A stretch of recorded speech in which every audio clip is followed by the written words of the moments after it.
good work and efforts by the SBF and all the agencies as mentioned by Ivy. And primarily, the focus of today's workshop or webinar is on the logistics industry.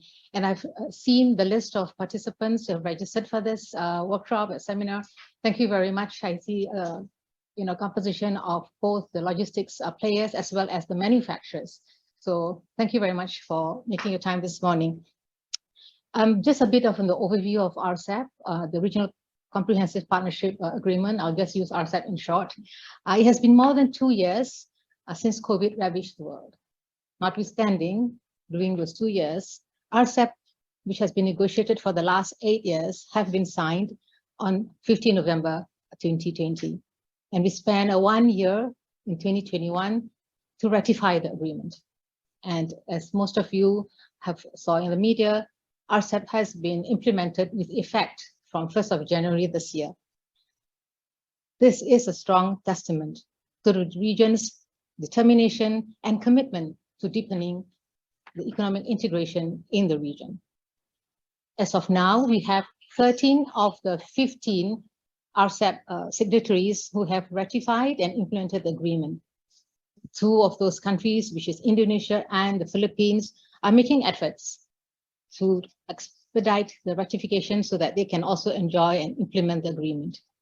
To date, RCEP is the largest FTA, and we have it covered 30% of global trade and also 1/3 of the population. Thus, we hope that this new agreement, RCEP, will provide significant opportunities, for everyone who are trading in the region. With the entry into force of RCEP this year, we do look forward to all the companies and players to try and review and familiarize themselves with the agreement in order to take advantage of the agreement. The RCEP covers 20 chapters, including new ones, areas like intellectual property and also e-commerce. Today, we will just cover areas which are, we think, important for the logistics industries and the clients who are working together to support one another. So I'm not suggesting that each company plow through the 14,000, documents of the RCEP agreement because they comprise the text of the 20 chapters and also the annexes, the commitments that each of the 15 members have committed to this agreement. To find out, what is beneficial for your company, my suggestion is twofold. One, as a manufacturer of a product, RCEP would provide you with market access opportunity through the elimination and reduction of tariffs, duties, and a host of other benefits. But firstly, you would need to know what the product is, which market you like to export to and source your inputs from, and also to find out what are the rules of origin that your product will have to meet in order to enjoy the benefits of the custom duties. One good news is that under RCEP, there is one common rule of origin for you to guide in your manufacturing process in order for you to export to any of the 15 markets. This is an improvement over the ASEAN +1, definitely, because in your ASEAN +1, like ASEAN India, ASEAN Korea, ASEAN China, and ASEAN Australia, New Zealand, you find that there are specific rules that you need to meet in order to export to these partners. Whereas in ASEAN, in RCEP, there's only one rule. So you only have to do one processes for your product, and then you can decide which of the 15 markets you'd like to export to. So that's the beauty of RCEP. And there's also cumulative rules of origin under RCEP. So, looking at the agreement later, you would consider maybe changing your supply chain, to meet the RCEP rules in order to meet and take advantage of the preferential customs duties. What if you are a logistics company? I would think that, you do not need to know what are the rules of origin, of your client's product, right? Because that is the responsibility of the company to find out. For a logistics company, I envisage that you'll be more interested to find out what are the improvements in the customs procedures, for example, and how simplified and streamlined customs procedures will enable you to deliver goods faster and more certainty. And this will reduce cost when trading with the 15 countries. For example, under RCEP, one improvement is that the 15 countries have agreed to release the perishable goods in less than 6 hours to the extent possible. But a big plus would be under RCEP, there is only one common Form A, we call it, or RCEP Form A, that the companies need to use. And this will facilitate, the preparation for customs declaration to export overseas. Again, comparing to the ASEAN +1, where you do have like a special form for ASEAN Korea, ASEAN India, ASEAN China and all. But in RCEP, your company needs only to use one form, and that makes it easy for you to export to the rest of the market. So today we have, I'm so happy that and privileged that, you will have here subject experts and also representatives from the business sector, right, who have been exporting under the various FTAs and who will provide details and share experiences on what are the possible benefits of RCEP. So to conclude, I would like to again underscore that there is no shortcut that will tell you what are the benefits of RCEP to your company. You need to review the agreement and approach the relevant agencies, whether it's SPF, whether it's Enterprise Singapore, or even MTI, or any other agencies, or the chambers if you need help, if you need further help. And also to bear in mind, not everything is positive about RCEP, but I just like you to, bear in mind that the RCEP comprised 15 different countries at different level of development, and therefore it took actually 8 years and more to conclude it. So there are different timelines given to some countries. For example, the Cambodia, Laos, and Myanmar, they're given a longer timeline to make the reduction in the tariff elimination. They're also given some additional, a bit more longer timeline to implement some of the commitments, whether it's in the services or in investment or in intellectual property, to have their regulations in place. So a need of patience there. But what I can say is that the RCEP countries, the 15 countries, have committed and signed the agreement to make sure that and to enhance the regional supply chain for the region. And you need to take advantage of that. My last point is, I've always told the companies who meet us in the various outreach events that we as government, we provide the infrastructure. And here I'd like to use RCEP basically as a road, right? We have built another road, right? We have Singapore, we have 20 over FTAs, bilateral and regional and plurilateral. So companies, can actually potentially use these roads in addition, the RCEP road, in addition to the other FTAs that we have implemented. The analogy I always use is that, the government had built the PIE, CTE, ECP, KPE, and I've lost all the others. So what is the beauty here is that, as companies, you will need to look at the agreement or your product and say, okay, I think the best route for me is I should take the ECP because it brings me directly to, the final destination, and this is the fastest way. Some said, no, I'm going to another market. I'm going to Jurong. So, right. So there are different routes, and it is up to the company to decide which is best for you, right? And here, of course, the reason why RCEP, is meaningful at this point in time, as we all actually, other economies are coming out and making preparations to address, the effect of the pandemic. There are really potentials to use RCEP because of the common rule that is provided under the agreement for you to trade with 15 markets, and it's a large FTA.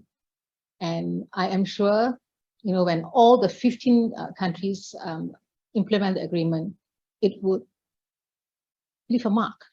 Yeah. So thank you very much.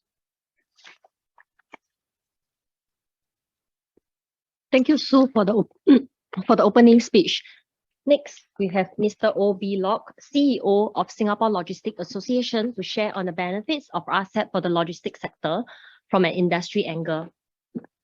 That's Hi, B. Locke, please. Hi, good morning.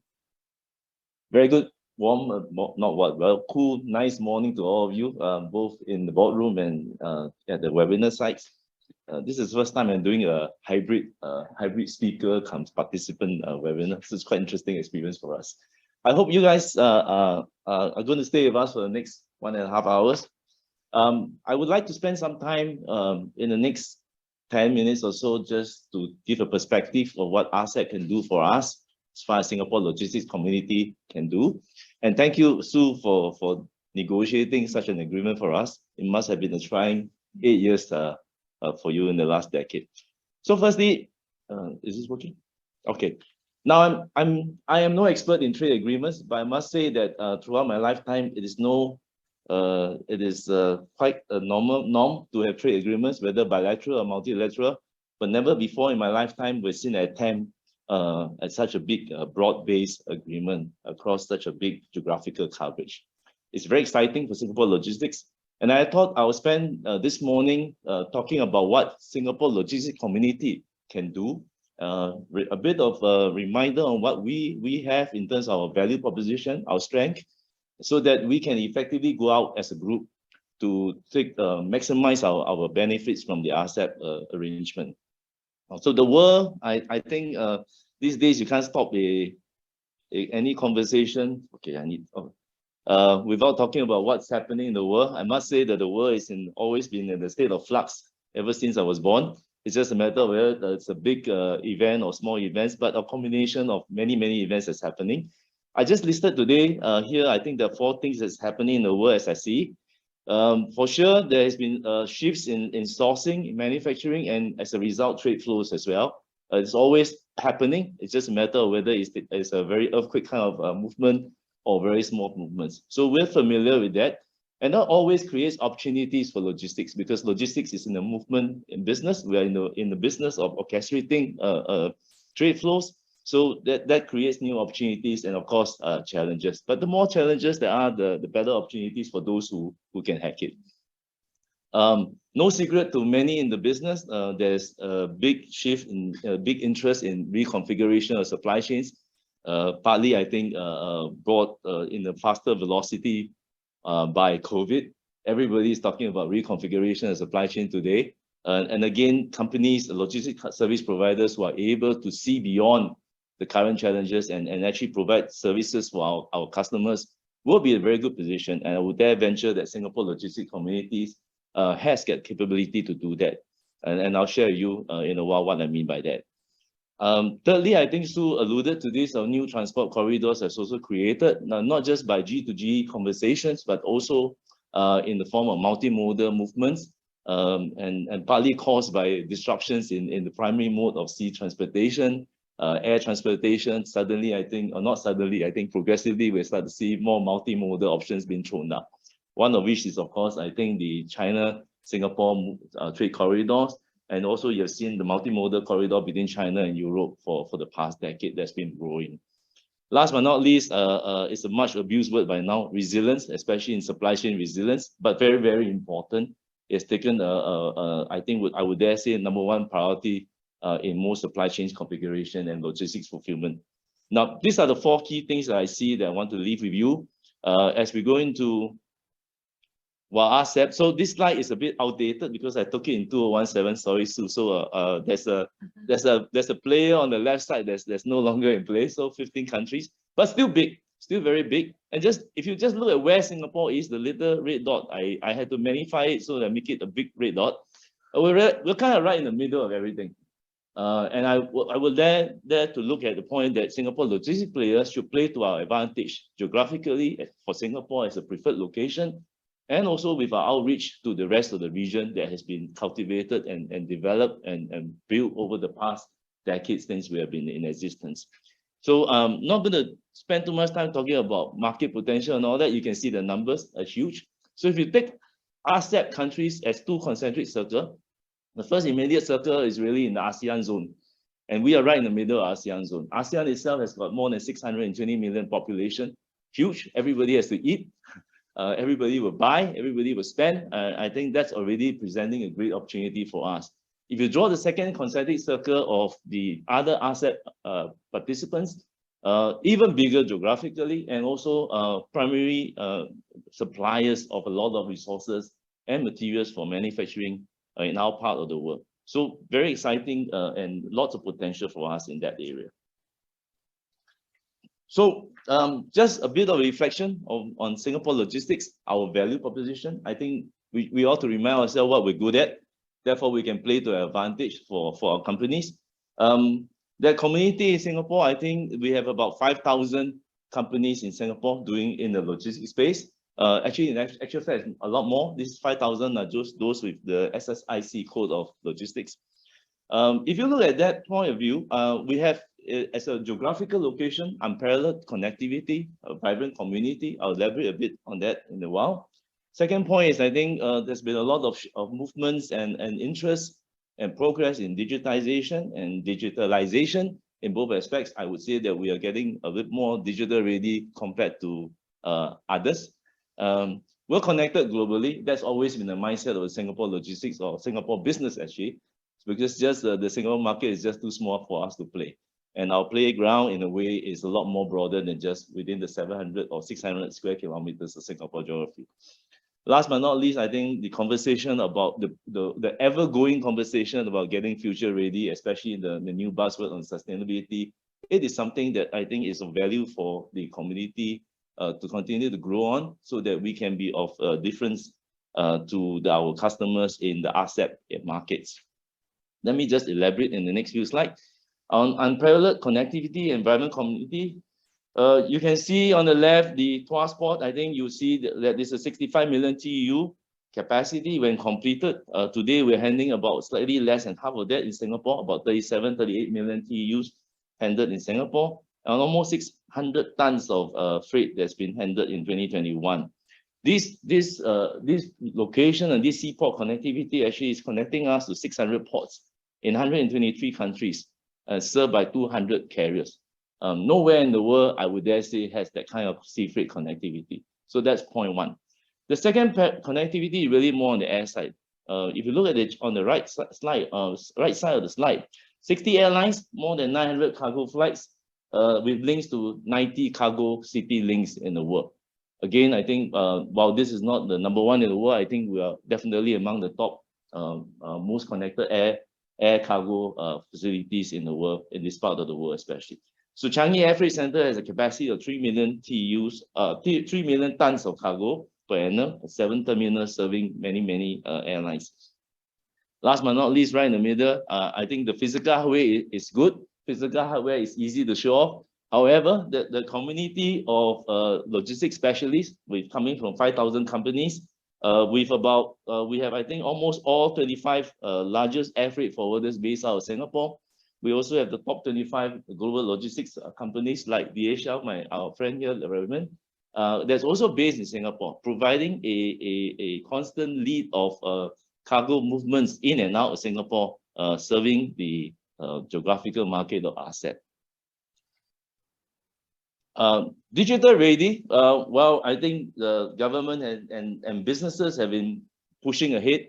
Again, one of my friends later on, Mike is here to talk about his product as well. But you would see that on the G2G, on the national level, NTP is a very significant game changer in pushing ahead with digitization. SG TradeX is a very significant move between public and private collaboration to find a way to share or to create a common data highway to facilitate and share trusted data between partners in the ecosystem.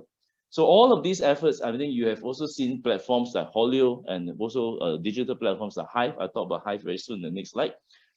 In allowing us to play logistics in a very digital way, providing a lot more efficiency, a lot more transparency, and of course then resiliency going forward. Next, I'm not going to steal the limelight from Mike, but I think Hive is developed together with Singapore Logistics Association as a partner with GATS and also AFA. AFA is an important player, especially is in the core of RCEP with ASEAN Trade Forwarding Associations. So you will see that Hive has got more than 2,000 over users connecting about members from 11 logistics associations across ASEAN and in China, Canada as well as India. Now, it's a digital platform that allows users to collaborate among themselves, look for partners, discovery of partners. You can also do RFQ or HS code searching on the platform. And And most important of it, I think Hive is also providing you connectivity to other trade logistics platform that has been developed out there. Going forward, I don't think one single platform can aspire to control the whole supply chain. It will be a platform of platforms. And hence, I think the initiatives in the previous slide about finding common data highway, about sharing of platforms by API or other ways of linkages will be important for us for the logistic players to leverage on in performing our services within the RCEP or even worldwide. So I'll leave, I guess Mike is going to talk about this. So I will leave Mike to tell you. Last but not least, I think the fourth value proposition that we have is we are always talking about the future. We are always trying to be a step ahead, which we have to.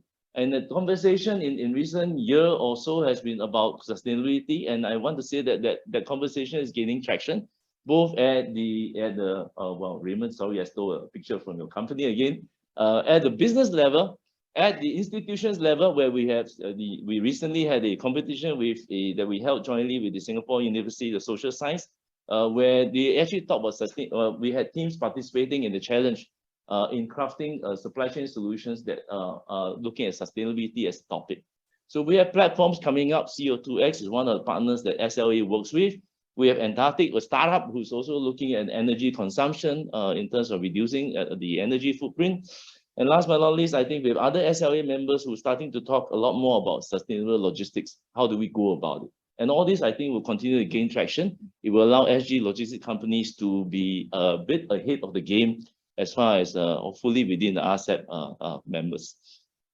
And finally, let me just end with a couple of quotes that I stole from the internet. I think one was very interesting, the ASEAN guiding principles that was listed out there, and the objectives that are negotiating RCEP. Clearly, logistics and supply chain were very prominently featured. And if this is so prominently featured, it means there must be a lot in the whole agreement for logistics companies to participate in. We're not going to plow through, or we can't plow through the 22 chapters, so we'll lean on our partners in this room to help point us some way on how we can capture the market.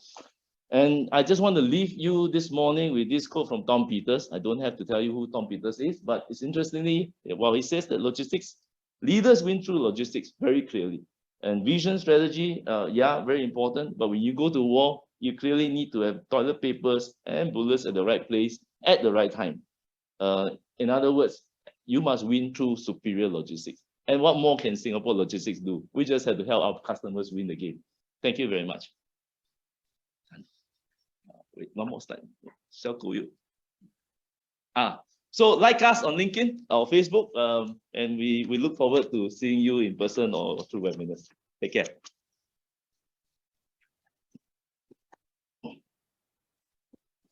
Thank you, Bilok.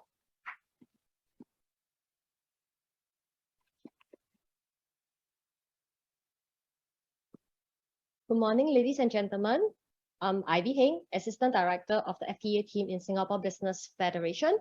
I will be touching on understanding the RCEP trade in goods, the operational certification procedure, and also the tariff finder.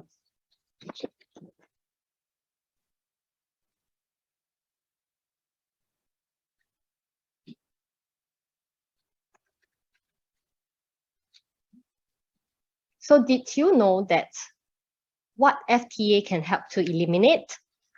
We have on the screen here, we have the sales tax, value added tax, excise tax, and import duty. So FTA actually help to eliminate and reduce the import duty. Sales tax such as or value added tax, excise duties are taxes that impose on both locally produced and actually foreign produced goods. So next, I'll be sharing an overview of the tariff commitment. So for your client, I believe what will be most exciting to know here that is under RCEP, around 98% of the tariff are eliminated or actually reduced across all RCEP parties. The percentage actually differs across markets like Singapore, Brunei, Australia, and which are already close to 100%.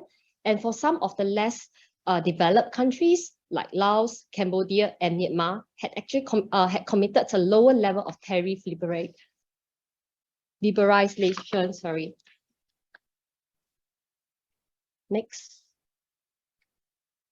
So RCEP actually provides a stronger disciplines on non-tariff measures compared to other ASEAN plus FTA. So for instance, the RCEP provides a horizontal consultation mechanism that facilitates party entering into consultation to resolve or address the non-tariff measure issues. There are also disciplines on quantitative restrictions and import licensing procedures that provide more transparency on any measures or any non-tariff measures that adopted. Next. So RCEP also provides certainty for duty-free entrance of the following. Number one, goods meant for re-exportation. Number two, containers and pallets, as well as samples of no commercial values, such as exhibition.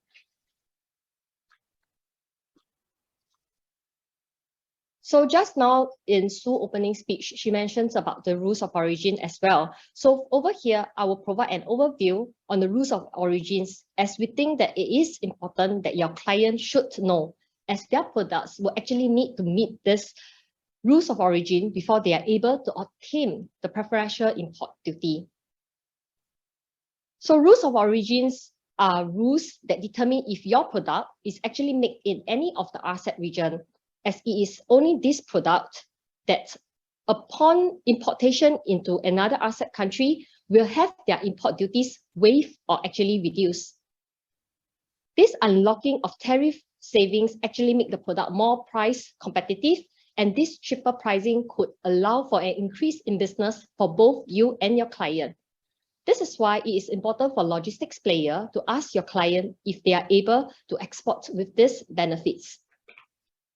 We understand that actually, although many claim that that rules of origin is difficult to understand, for you as a logistic company, there are actually only two key elements that you need to know to help you potentially improve your client sales and your business in moving more of their goods.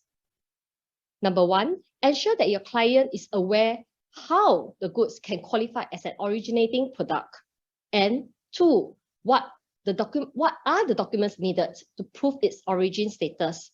These are the documents that they need to provide you with so that you can assist them with the preferential claim as part of the export documentation you will need to provide to the importing customs authority. Next slide. So Sue has also mentioned that the RCEP has this single set of rules of origin. So now you're aware of what to ask your client with respect to the how. There are actually three regimes that your client products can qualify as an originating goods under the RCEP. First, the wholly obtained goods. And these are actually goods such as like vegetables grown in Singapore and exports by Singapore company, or fish grown in Singapore and also exports by Singapore company. Second, goods produced exclusively in RCEP country from one or more RCEP countries, and these are goods solely made in the region itself. And the last one will be the goods are produced in RCEP country using non-originating materials from one or more RCEP countries, and this is what we refer to as the product-specific rules, or the PSR. And under the RCEP, we have actually three types. The regional value content, which we normally call it RVC, or the change in tariff classification, or it undergo specific processes such as the chemical rule. So Ministry of Trade and Industry, or MTI, has actually issued a RCEP guidebook that will further explain this criteria. So we will share with you the QR code later, and you can download this guidebook. Next slide. So we would like to share that if you're very familiar with FTA, similar within RCEP, there is actually this provision on minimum operations and processes. So what are these? These minimum operations are actually operations regarded as too minor to ever confer originating status. whether carried out individually or in combination. So some of the examples are listed here, which I thought it might be useful for your end to share with your client when they express their interest to tap onto FTA. These details are actually also laid out in the RCEP booklet that I mentioned in the earlier slide. Next. So I thought it would be useful to show an example on actually how RCEP can increase the price competitiveness for your client. So allow me to take you through an example. Example, additive for lubricating oil, which contains petroleum oil or oil obtained from bituminous mineral, HS code with 381121 from Singapore to Korea. So over here in the screen, you can see that the custom duty, or we actually call it the MFN rate, which is the most favored nation, is at 5%. So for your information, MFN stands for most favored nation, where it refers to tariff that countries promise to impose on imports from other members of the World Trade Organization, unless the country is part of a preferential trade agreement. So looking at this example, let's assume that the product value is at 500,000, sorry, and without leveraging a free trade agreement, you can see that the import duty will be at $25,000. Singapore and Korea are both members of RCEP and also ASEAN-Korea Free Trade Agreement. As you can see, under ASEAN-Korea Free Trade Agreement, the import duty stands at 5% too, meaning to say there is no reduction, but under RCEP, if you see the import duty is already 0%, meaning to say the import duty is actually eliminated when it enters into force. So if your client leverage on RCEP, he will be able to save on $25,000. Next slide, please. So this I will go into detail later on the operation certification of procedure. However, to enjoy the tariff saving from RCEP for this product, it must satisfy the respective rules of origin. So like I mentioned earlier, just now on the slides of rules of origin, in order for your client to obtain the preferential duties, your client actually needs to ensure that his product meets the rules of origin. So if you look over here, the rules of origin for this HS code 381121 will be either a change in heading or original value content of a 40% or CR, which actually stands for chemical rule. Next.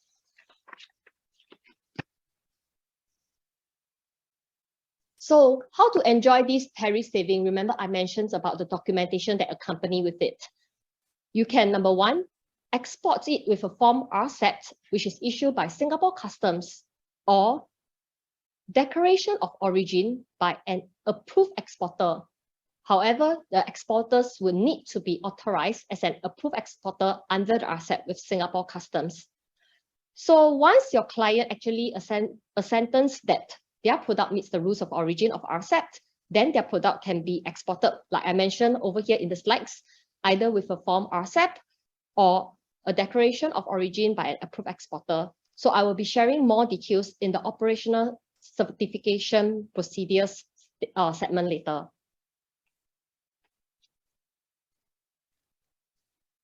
Okay, so next I will go on to share onto this operational certification procedures for RCEP, as this will actually help you to have some clarity on the documentation or information they will need to have from your client to assist them with their preferential claim. So over here in this slide, you can see that there are actually a total of 3 types of proof of origin under the RCEP. For certificate of origin, like any other FTAs, Singapore Customs is the authorized body for issuing the preferential certificate of origin, or we commonly call it the PCO. As for the declaration of origin by approved exporter, as I mentioned earlier, you need to register as an approved exporter under the RCEP. For declaration of origin by exporter or producer, Singapore will actually implement this at a later stage. However, it has been implemented in Australia, Japan, and New Zealand. So do keep a lookout in Singapore Customs circulars. As for the imports into Singapore, for mainly 4 products subject to custom duties are beer, stout, Samsu, and medical, Samsu. Singapore Customs will only accept Form RCEP and Declaration of Origin made up by authorized exporter for RCEP. So if you are bringing in any of these alcoholic products from RCEP countries, please kindly check with your clients and ensure that they have provided you with the necessary information in order to make the preferential claims on their behalf. Next. So over here, you can see these are the steps and the process of obtaining the certificate of origin. So the first two, whereby is register your manufacturing premises and submit your manufacturing cost statement to Singapore Customs. So these two are the same as other FTA as well, and then it's for your manufacturer or your producer to take note of. And the last two steps will be more applicable to the logistics party, where you will apply for a certificate of origin via TradeNet, and lastly, collect the certificate of origin.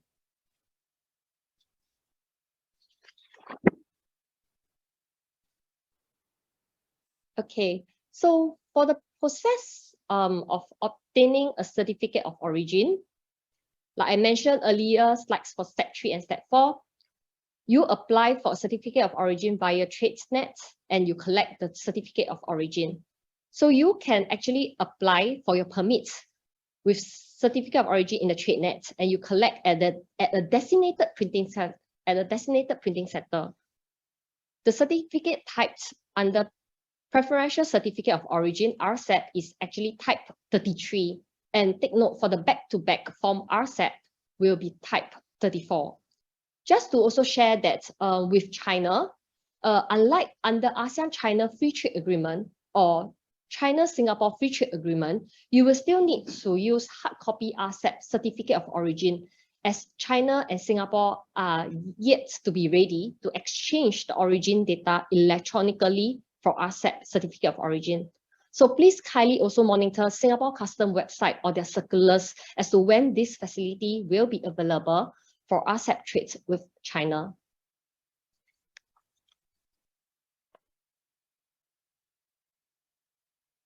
I will next go to the process of obtaining a certificate of origin. So over here, you can see that there are actually new fields or actually new contents in the form RCEP. They are actually not found in other ASEAN +1 FTA certificate of origin form. Please refer to those highlights in yellow. Not to worry, the slides will be circulated later after the webinar. So for this slide, this is just a form, it's a format of the form RCEP. And like I mentioned, I would like to bring your attention to all those fields highlighted in yellow, because they are actually new field or new changes in the content, and which are not found in the ASEAN +1 certificate of origin form. Take note that box 13, 9, 11, 14 are actually new fields in the form RCEP. And as for box 8 and 17, they are changes in the content.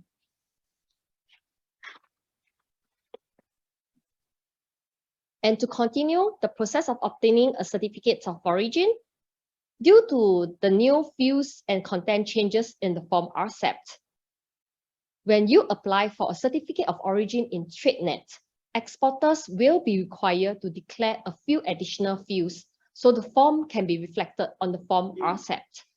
More details can actually be found in the circular 14/2021 dated 23rd December 2021. Or actually you can check out Singapore Customs Handbook on the application procedures for a certificate of origin via TradeNet. All this information can be found in Singapore Customs website, and we will be sharing the resources as well after the webinar. Next. So just now I mentioned about the Approved Exporter Scheme, or we call it the AE scheme. So the Approved Exporter Scheme is one that authorizes exporters who have demonstrated their capability to comply with the origin requirements to certify the originating of the goods. It actually brings about greater convenience to the businesses by saving time and eliminating the need to obtain a certificate of origin. The RCEP Approved Exporters Scheme is intended not only for the Singapore manufacturers use only. In fact, traders can also use them for originating goods under the back-to-back certificate of origin arrangement. So the back-to-back is actually a scheme like you import into Singapore and then you re-export from Singapore. Just to share that if traders do not wish to use the RCEP approved export scheme, they can actually also use RCEP form certificate of origin or any of the existing FTA, PCO, or self-certification. Just take note that RCEP offers an alternative to existing ASEAN Plus agreement, and not forgetting that Singapore has a wide network of FTAs that actually provides choices, flexibilities, and also opportunities. However, we would like to share that it is important to check and compare the RCEP tariff schedules and the rules of origins against Singapore and other FTAs to determine which FTA is most suitable for your product. So how does the approved exporter scheme works? This is an graphical illustration of how the approved exporter scheme works. As an exporter, you actually apply to Singapore Customs to be an approved exporter. Singapore Customs will do their due diligence and conduct the necessary checks. And if you qualify, Singapore Customs will send across a registration letter to state that you are now an approved exporter. And with that, you can actually proceed and make out the declaration of origin, which you dispatch to your importer at the destination country for your importer to present it, to present the declaration of origin to the importing customs. Importing customs will then check if you are really an approved exporter with Singapore Customs, and thereafter that grant the preferential treatment. So for those who are actually familiar with the certified exporter scheme under ASEAN-wide self-certification, or the AWSC we call it, you will realize that the whole process or the procedure for the RCEP approved exporter is actually very similar to the ASEAN-wide self-cert scheme.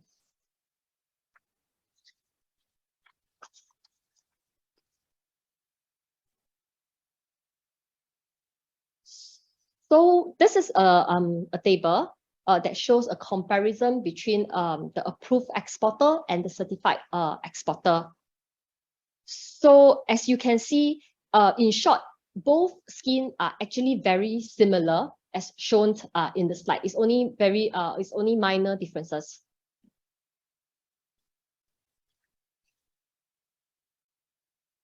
Okay, so now I will go on to how you can register to be an approved exporter. Again, this is a graphical illustration for the end-to-end process on how to utilize the approved exporter, or actually the certified exporter. A point to note that this is actually the same as the certified exporter under the ASEAN-wide self-cert. You check your company eligibility to be an approved exporter, then you submit the application form to become an approved exporter, which remember that you need to include the product details and register with Singapore Customs.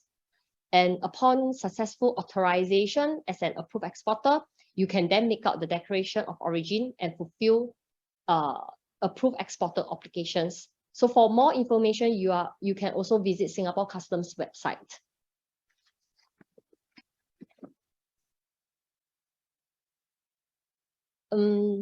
And so in the application to be an approved exporter or the certified exporter, you have to provide some information to Singapore Customs. One, the item that your company is exporting under, and the manufacturer declaration if the approved exporter is not the manufacturer or the producer. You also need to provide to Singapore Customs the harmonized codes, HS codes at a 6-digit level. You also need the specimen signatures of those signing on the origin declaration as well. So for companies exporting goods in a back-to-back arrangement, Singapore Customs will need a valid first leg proof of origin and also a manufacturer declaration. Next. So once you have successfully registered as an approved exporter or certified exporter, you will actually receive an authorization letter from Singapore Customs. And within the authorization letter itself, there will be information like stated your validity and your goods, the HS codes that you have registered that will need to show onto your declaration of origin. There will also be obligations and terms and conditions that you need to take note of as an approved exporter.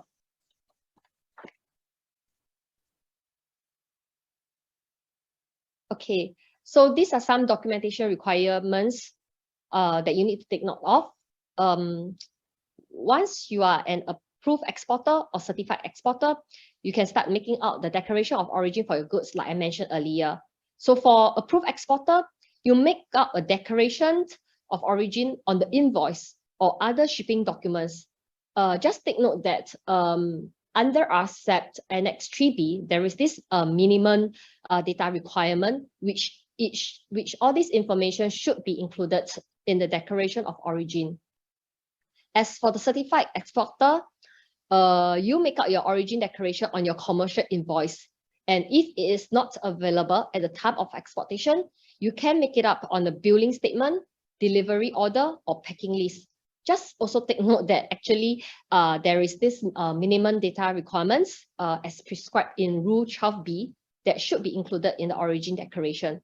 Or just to take note that regardless of both scheme, the PRI indicator needs to be selected in the preferential indicator field when you're making a declaration, when you're making an export declaration in TradeNet. Okay, I'm not going through all the minimum data requirements for the approved exporter, but since I'll be sharing the slides with the participants, you can refer to this or you can check out Singapore Customs website.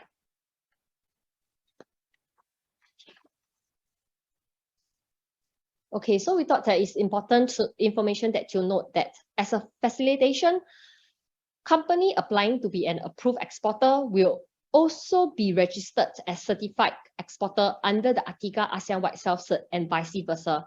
So in case any company who wish to be registered only for one of the scheme, you can actually indicate in the application form. Just to take note, Singapore Customs has actually has issued circulars explaining how to trade via RCEP. So even though we will be circulating all these slides, presentation deck as part of our webinar materials, appreciate if you can check Singapore Customs website for any updates on the procedure with respects in leveraging RCEP. Next, I will be sharing on the claiming of preferential tariff treatments for imports under RCEP. So there will be 3 kinds of scenario. For the first scenario, if the proof of origin is available at the time of importation, you declare an in-payment permit by leaving the custom duty rate field blank, empty, and indicate PRF in the preferential indicator field. You also proceed to declare the excise duties of your goods accordingly in the declaration. And as mentioned earlier, this will apply to the 4 goods for which Singapore imposed custom duties for, such as beer, stout, samsu, and medical samsu. After which, you submit the proof of origin in payment permit, commercial invoice, and bill of lading to Singapore Customs within 1 week of the release of the goods from the custom checkpoint for verification. Yes. For the second scenario, where your goods is actually bonded in the licensed warehouse, first, you furnish the proof of origin in non-payment permits, commercial invoice, and other relevant documents to custom within the validity of the proof of origin 1 year, and actually before the release of the goods from licensed warehouse for Singapore Customs verification. Only when Singapore Customs has granted the preferential tariff treatment, then you proceed to declare the in-payment permit with the relevant information for the subsequent release of the goods. Next slide. So the third scenario will be when the proof of origin is actually not available at the time of importation. This is very important as there's a lot of companies who might have forgotten to indicate they wish to claim preferential treatments. Hence, please make sure to indicate the intention to claim preferential tariff treatment in the remarks column when making declaration in the trade net. Then you make the full payment of the custom duties and apply for refund of duties paid with necessary documents. So we have focused on what to do with imports into Singapore customs.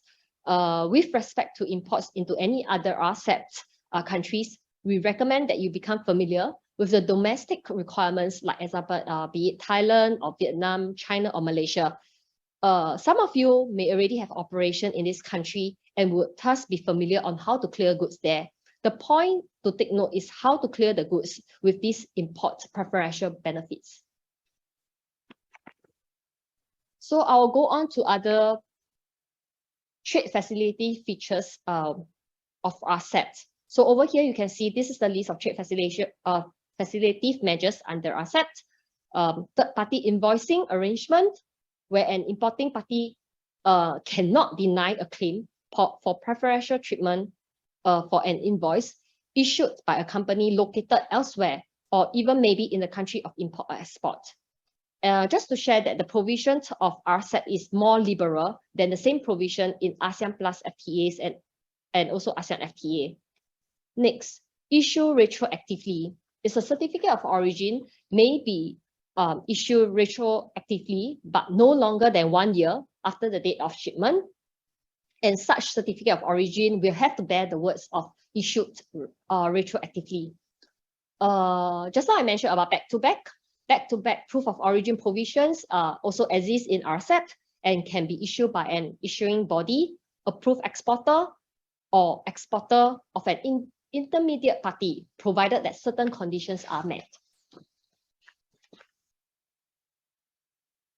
So I'll talk a little bit more onto the back-to-back form RCEP.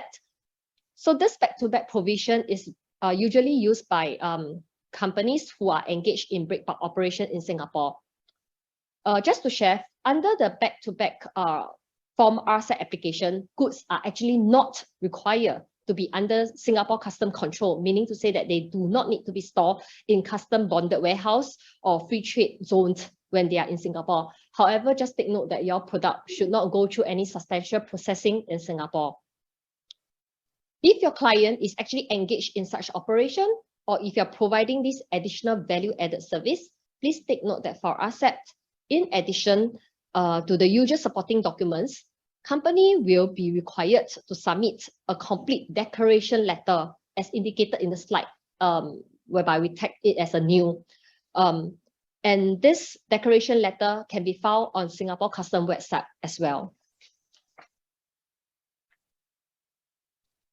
So this is because that RCEP parties have actually requested intermediate countries to do their part to enforce compliance on whether the goods are subjected to tariff differential. So to actually help Singapore Customs in their verification, Singapore Customs will actually require all companies applying for a back-to-back form RCEP to complete and submit a declaration, regardless of whether your goods are subjected to tariff differential of the importing parties. The declaration form, like I mentioned earlier, is actually found in Singapore Customs website.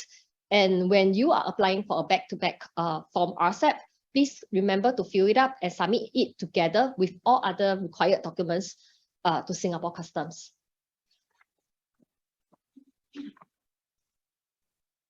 Okay, so last but not least, I would like to share on the record-keeping requirements for Singapore exporters and producers.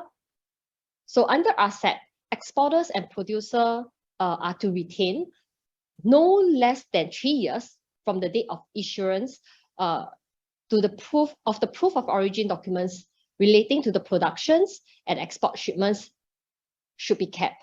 And Singapore importers of custom duties payable goods actually need to retain no less than 5 years from the date of issuance to the proof of origin or records necessary to prove the goods was of originating. So records may be actually maintained in any other medium, including like digital, electronic, optical, magnetic, or even written form. Okay, so this is a very short suggested steps that we thought it might be useful for you to check in with your customers. So step 1, you can check, get your customer to check that actually if there's import duty applicable for their product based on the HS code. And they can check if the product cover for the tariff elimination under any specific FTA like ASEAN Plus FTA or RCEP. Then after that, the company can actually assess what are the rules of origin that is tagged to this product HS code, and can the product meet the rules of origin. And your customers, which is the manufacturer or the producer, should register their manufacturing site and then submit the manufacturing cost statements to Singapore Customs for verification. And once Singapore Customs has approved it, you can apply the form RCEP with Singapore Customs via TradeNet. So we thought that it might be useful for you to use this and share with your clients in order to benefit from the RCEP competitive price advantage provision. With profits margin being squeezed with rising inflation, knowing how to save costs and improve potential business in this manner will become more critical for Singapore businesses. So like I mentioned earlier in all my slides, I mentioned that Ministry of Trade and Industry has actually produced booklets on RCEP, which we think it might be useful for all the businesses. So we also indicated down all the resources about RCEP. So not to worry, again, the slides will be circulated after the webinar. Okay, so now I'll be touching on a little bit on tariff fighter. So we would like to share that this is a tariff fighter. So actually to access the tariff fighter, you can just navigate the tariff fighter page, or you can go to www.enterprisesg.gov.sg/FTA, or you can actually scan the QR code. So for me, usually I will just Google tariff fighter Enterprise Singapore, and then I'll just bookmark it. It's easier for me to use it. So once you fill in once you go into the page, then you just navigate to tariff fighter and click on the access now. So how to register for this account with tariff fighter? Just to take note that tariff fighter is a complementary trade facility tool for Singapore businesses. All you need is to have the corporate email address and also your company UEN number. So just to share, in case you don't know your company UEN number, you can actually check it out in www.uen.gov.sg. So at the registration stage, you will be required to key in some information. Make sure you key in all the information before you can actually proceed to the next stage. Oh, just to, yeah, correct. Next. So once the account has been activated, you just need to log in the tariff fighter, and you can start finding information regarding tariff or non-tariff information. Next. So I just want to share that if you log into tariff fighter, you will take note that there are actually 2 logos on the top. One is showing Enterprise Singapore, and the other one is Mendel. So Mendel is actually a German-based company that Enterprise Singapore has worked with. They are the specialized information service and data content provider in the field of global customs and foreign trade measures. They have experience and familiar with foreign trade measures, and not actually any companies that work on just data.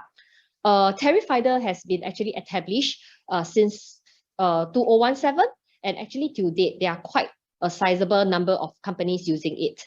Oh, just to take note that like I mentioned earlier, tariff fighter only serve a Singapore-based company. So in case you're out on a business trip like in Malaysia, you will not be able to access the tariff fighter as it is restricted geographically.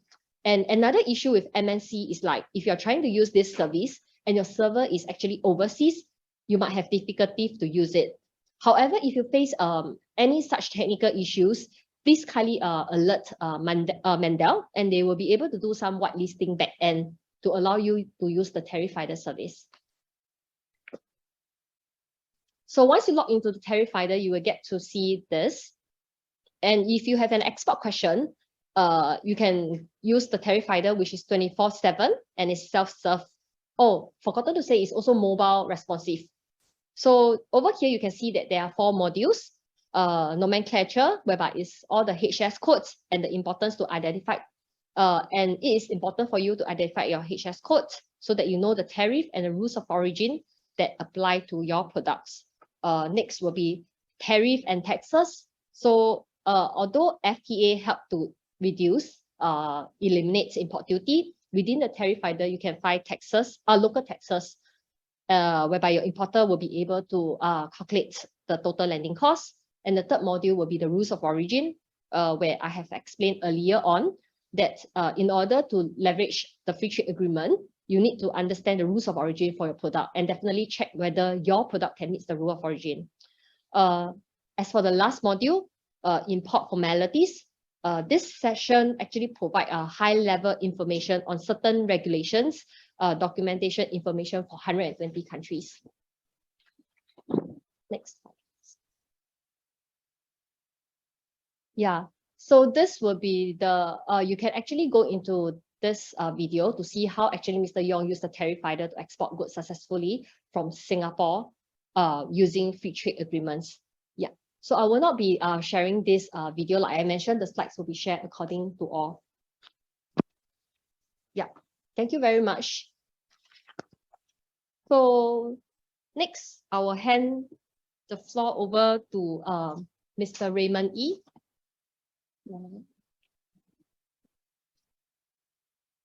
Hi, Raymond, the floor is yours. Okay, thank you. Good morning, everyone. Thank you to SPF and MTI for, first of all, inviting DHL to be a part of this webinar, this hybrid webinar. Just wanted to give an indication of what our views are, and how does the RCEP affect logistics providers, as well as some of the shipments that we carry. So of course, when the announcements were made that RCEP was being negotiated, at least for DHL, and I know a lot of the people in the industry were waiting with bated breath to see when this would be concluded, because obviously they talk about the spaghetti bowl of FTAs and the complexity of the differences in the rules of origin, the different requirements between one FTA over the other, etc., etc. It really was very difficult for companies to, even set up a strategy on how to address some of these, right? So when it finally was signed, of course, it was kudos to all the trade negotiators. It's not an easy task, a very uphill task indeed. So for DHL, of course, we are very upbeat and very positive about the RCEP. We've been in Asia since 1970. We have more than 20 aircrafts, over 1,000 flights a day, and we carry quite a significant number of shipments, about 300 million shipments a year. Of course, for us also within Asia, Singapore is where we also have a hub in addition to Hong Kong and Bangkok. And Singapore strategically for us, is also increasingly important from a connectivity perspective. We've signed on March a JV with Singapore Airlines to bring in 5 new freighters as we develop our air network within Singapore. So all this is very important, and of course, with RCEP, it really bodes well for and it places Singapore at least at the very heart of some of these changes that we see happening. But maybe before I start, allow me to just set some context, in terms of trade facilitation. I have a survey that was done by the EU ASEAN Business Council in 2021. Just to highlight what are some of the issues, 81% of the respondents highlighted that there were really too many barriers that impacted efficient use of regional supply chains. 97% talked about there being non-tariff barriers in ASEAN being increasing, and a lot of other issues on standards harmonization, customs procedures, etc. were highlighted, right? In addition, I think OECD had also done in their trade facilitation indicators talked about the criticality within ASEAN for interagency cooperation at the borders, right? Governance, automation, clearance procedures, these were all issues that were highlighted. And interestingly, just to show how topical this trade facilitation is, I just got a report this morning by this other third-party organization called Third Way. They were doing a study on reducing red tape. This was within the context of the Indo-Pacific Economic Framework. So this Third Way consultancy, they estimated that customs barriers and reducing red tape could and reduce costs. For example, in Japan by 2.1 billion, in Vietnam by 1 billion, in Australia by 500 million. These are, using just 2019 trade data. I just thought these numbers were quite interesting, and they seem to be quite large. But definitely, I think the focus on trade facilitation needs to be there, and I think RCEP creates the framework for it. At the more strategic level for us, at the logistics side, right? Because we are available, we operate in over 220 territories around the world, and we have a range of very large customers to very small, micro, small and medium enterprises. For us, obviously, RCEP, is exciting because not only does it cover most of Asia Pacific countries, it includes also the economic powerhouses of China, Japan and Korea, right? You have a range of less developed to very developed countries, and throughout a supply chain, right? You can source your raw materials, have the lower value add to the more higher value add processes within manufacturing, including research and development, et cetera, in the more developed countries of RCEP. So for us, this is very exciting, and the fact that also the RCEP itself captures regional value chains, right? We see that a lot, and some of our large customers in the electronic side, in the consumer electronics, in the tech side, have actually their significant value chains within the RCEP region, right? And so for me, it's a natural fit for some of these. And what I thought was also more important was when RCEP was finally signed, was it last year, I think, right? It was right in the midst of the pandemic.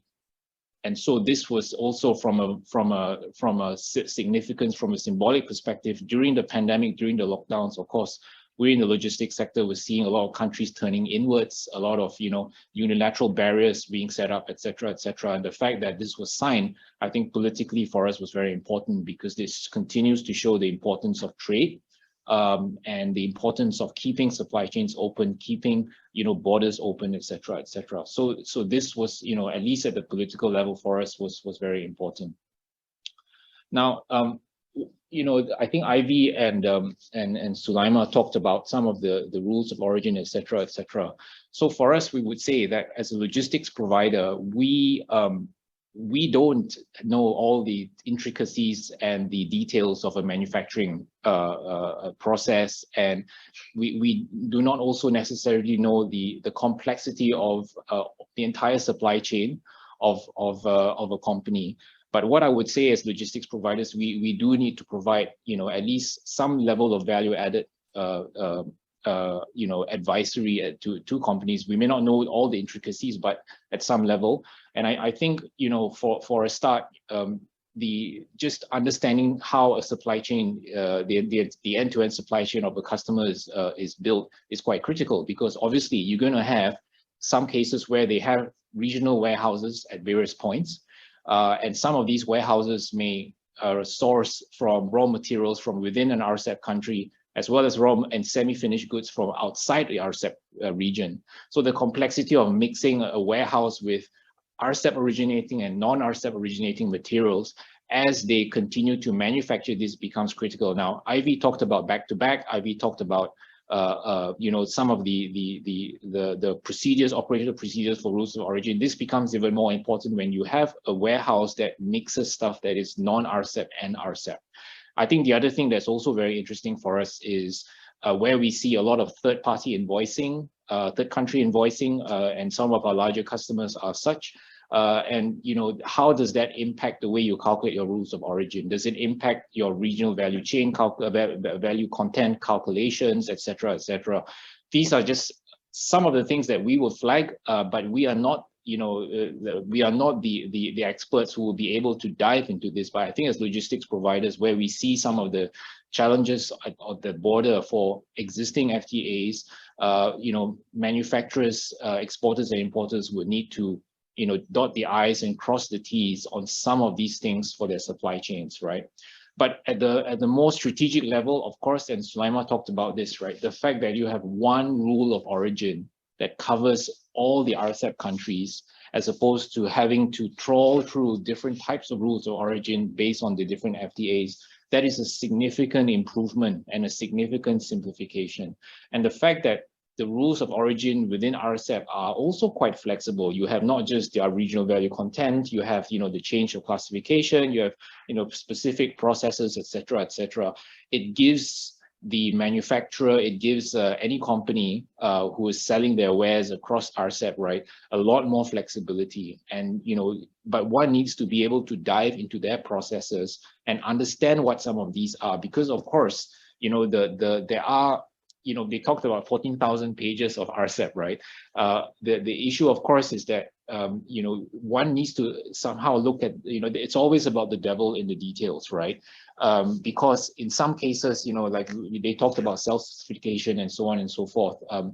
Some countries have certain rules on self-certification, the approved exporters, etc. So I think it's very important that for companies who are planning FTAs with RCEP, to ensure that you know exactly what is happening, what the impact is on your supply chain. You know also what the rules in the various countries you're operating and how it impacts your supply chain. I think that's key.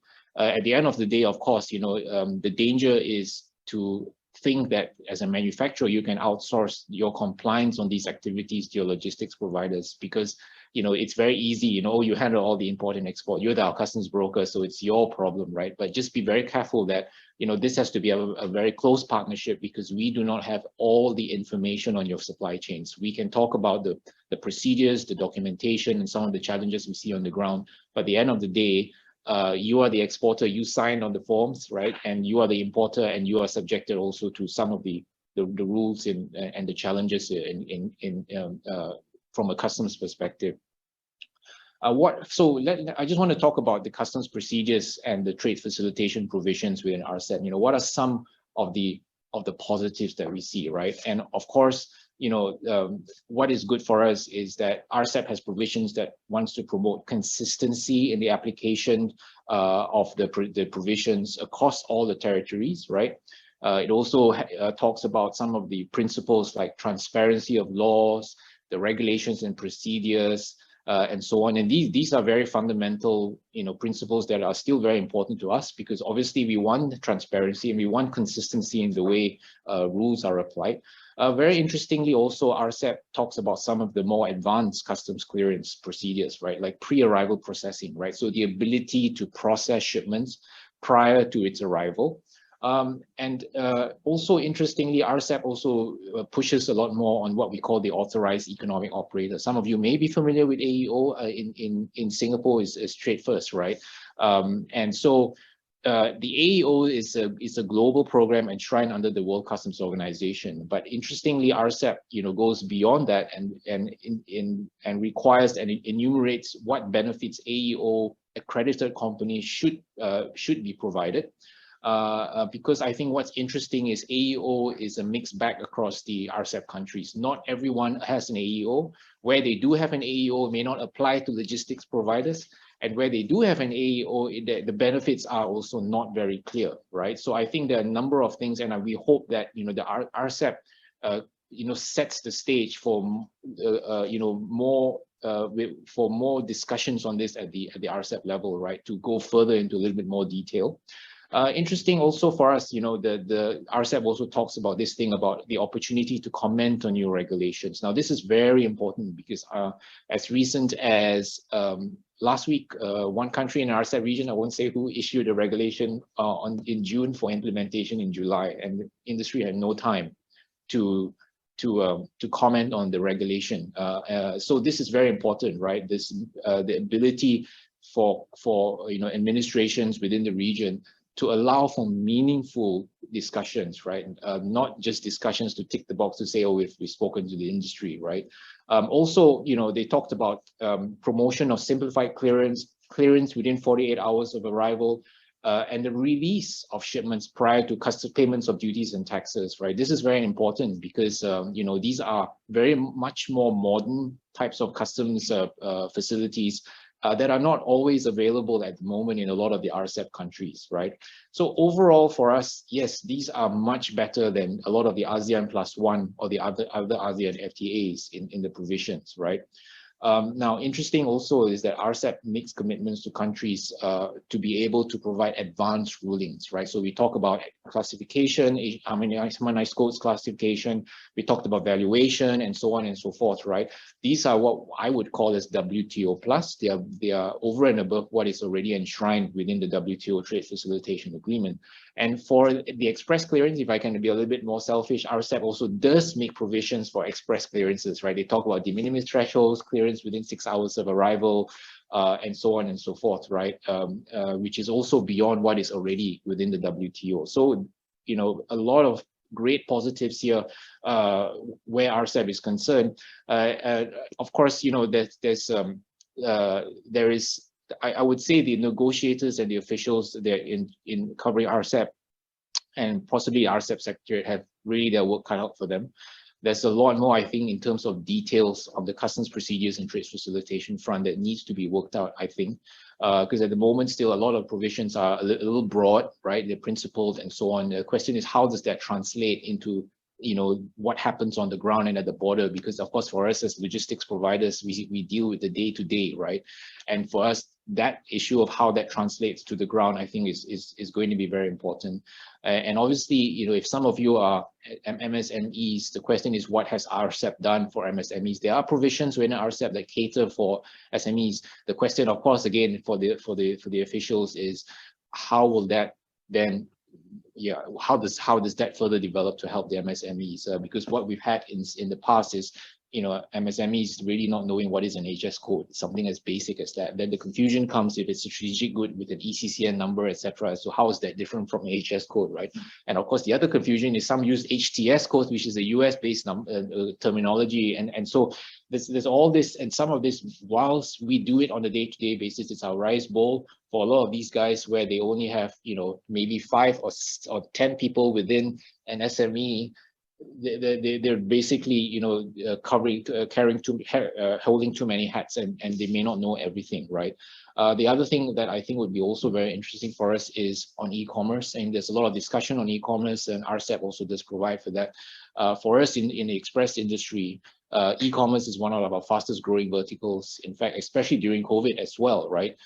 We saw how e-commerce had taken over growth from a lot of the other sectors. And it's just not e-commerce B2C, it's e-commerce B2B as well, right? And C2C, right? So I think the challenge now is, you know, as RCEP gets implemented, and we look forward to that, how do the rules then start evolving? Because, you know, this is just the start. How do the rules start evolving for some of these more complex type of trade dynamics with a changing shipment profile of countries and so on and so forth, right? And we are very excited about e-commerce because we feel that it really brings MSMEs in, and it really helps. It's a very inclusive way of trade participation. So that's all I have from my side. Thank you very much. Thank you, Raymond, for your sharing and insights. Next, allow me to welcome Mr. David Stepat, International Business Advisory, Senior Manager of Dezan, Shira and Association. Hi, David, the floor is yours. Thank you, Ivy. Hi, everyone. Thank you very much for the presentation, Raymond, just now. Dear listeners, for those of you that don't know me, my name is David Stepat. I am Senior Manager, International Business Advisory at Dezan, Shira and Associates. In my segment of this presentation, we will look at how to actually unlock the benefits of RCEP. So we have heard a lot about the policies. We've heard about how to facilitate trade, what the procedures are. And now we want to look at what are the benefits for companies in the logistics sector, and how can you actually tap into them. So let me just go through my presentation really quick. This is me, so you just get a little bit of my background and where I'm coming from. So I have been specializing in strategy, consulting, and operational support for international companies in Asia Pacific for over 10 years. I've advised companies from different sectors, medtech, retail, fast-moving consumer goods, also logistics, on relocating their operations into Asia or on improving existing operations. Our company, Dezan, Shira and Associates, is a management consultancy and corporate service provider founded in 1992. We have over 500 employees in over 28 different offices across the region. So we advise companies on a range of services from initial market assessments, competitor benchmarking, location analyses, to then the incorporation of companies in these markets, to back office functions like finance, accounting, HR, and payroll. We have over 3,000 clients currently from over 80 different countries and jurisdictions. Most of our clients, I would say, are medium-sized enterprises, but we work with anything from venture-backed startups to Fortune 500 companies. Now, that gives you a little bit of the background here. Oh, back. Sorry, struggling. Can we switch to the next slide? Oh. Okay. Yes, thank you.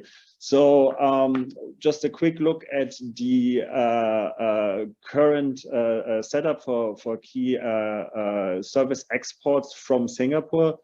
So compared to existing ASEAN +1 free trade agreements, RCEP takes an extra step to liberalize services by including better market access, reduced limitations, and terms and conditions, and RCEP aims to at least 65% of service sectors to be open for foreign investors. This is an unprecedented liberalization, and we expect this to facilitate even greater export of Singapore's key services. So, for example, financial insurance, but also transport. In the logistics and distribution services especially, liberalizations include freight transportation, wholesale trade, storage and warehousing services. As you can see in the table below, these are key service exports in Singapore dollars in millions for the year 2020. So most of the service exports go to ASEAN countries or Australia, with $25 billion respectively. In these segments here, one of the largest items is, of course, transport. As you can see here, with 6 billion, 11 billion to China, 4 billion to Australia, Japan and South Korea being in there. And then other services that are rendered from Singapore, like financial services, telecommunications, insurance. We do expect, of course, RCEP to increase economic growth, and here logistics is, of course, a backbone of economic growth, to connect people and companies in different countries and actually facilitate and drive this growth. So from that perspective, we expect these numbers to grow with the coming years, and of course full RCEP ratification in all countries. And now we want to look at specifically what has RCEP to offer companies from the logistics sector. So here, new opportunities very specifically for freight transportation, for example, would include China and South Korea. China further liberalized with a shorter negative list late last year. And South Korea removed requirements for economic needs tests for establishing new operations. In wholesale trade, Brunei, Laos, and the Philippines expanded wholesale trade services to more categories of goods. And in storage and warehousing services, Thailand will permit these services for all modes of transportation, while Brunei increases foreign equity participation for storage and warehousing. Now, what does that mean for companies? Like, we talk a lot about these numbers, we talk about like a lot of the unprecedented access that companies have, but how can you actually tap into this potential, right? So there's a few ways how you can render services. You can supply it here from your market with no presence in another market that works in some cases, depending on what service you sell. You can establish a presence in another market, and this is usually how you would go about increasing your market share and expanding overseas. Of course, you could work with partners and facilitate your growth via partnerships in other markets. But for this presentation, I would really like to focus on establishing a commercial presence in key markets. Why? Because that is the only way that you can really tap into these opportunities, that you really internalize your advantages, and that allows you to grow. Now, moving forward, we have here, just in the interest of time, selected 3 countries where we will look into detail how to set up a company there, what the restrictions are. And we have picked here China because it is the world's 2nd largest, soon largest economy. We have picked Indonesia, which is the largest economy in ASEAN. And we have picked Vietnam, which is the 2nd fastest growing economy in ASEAN.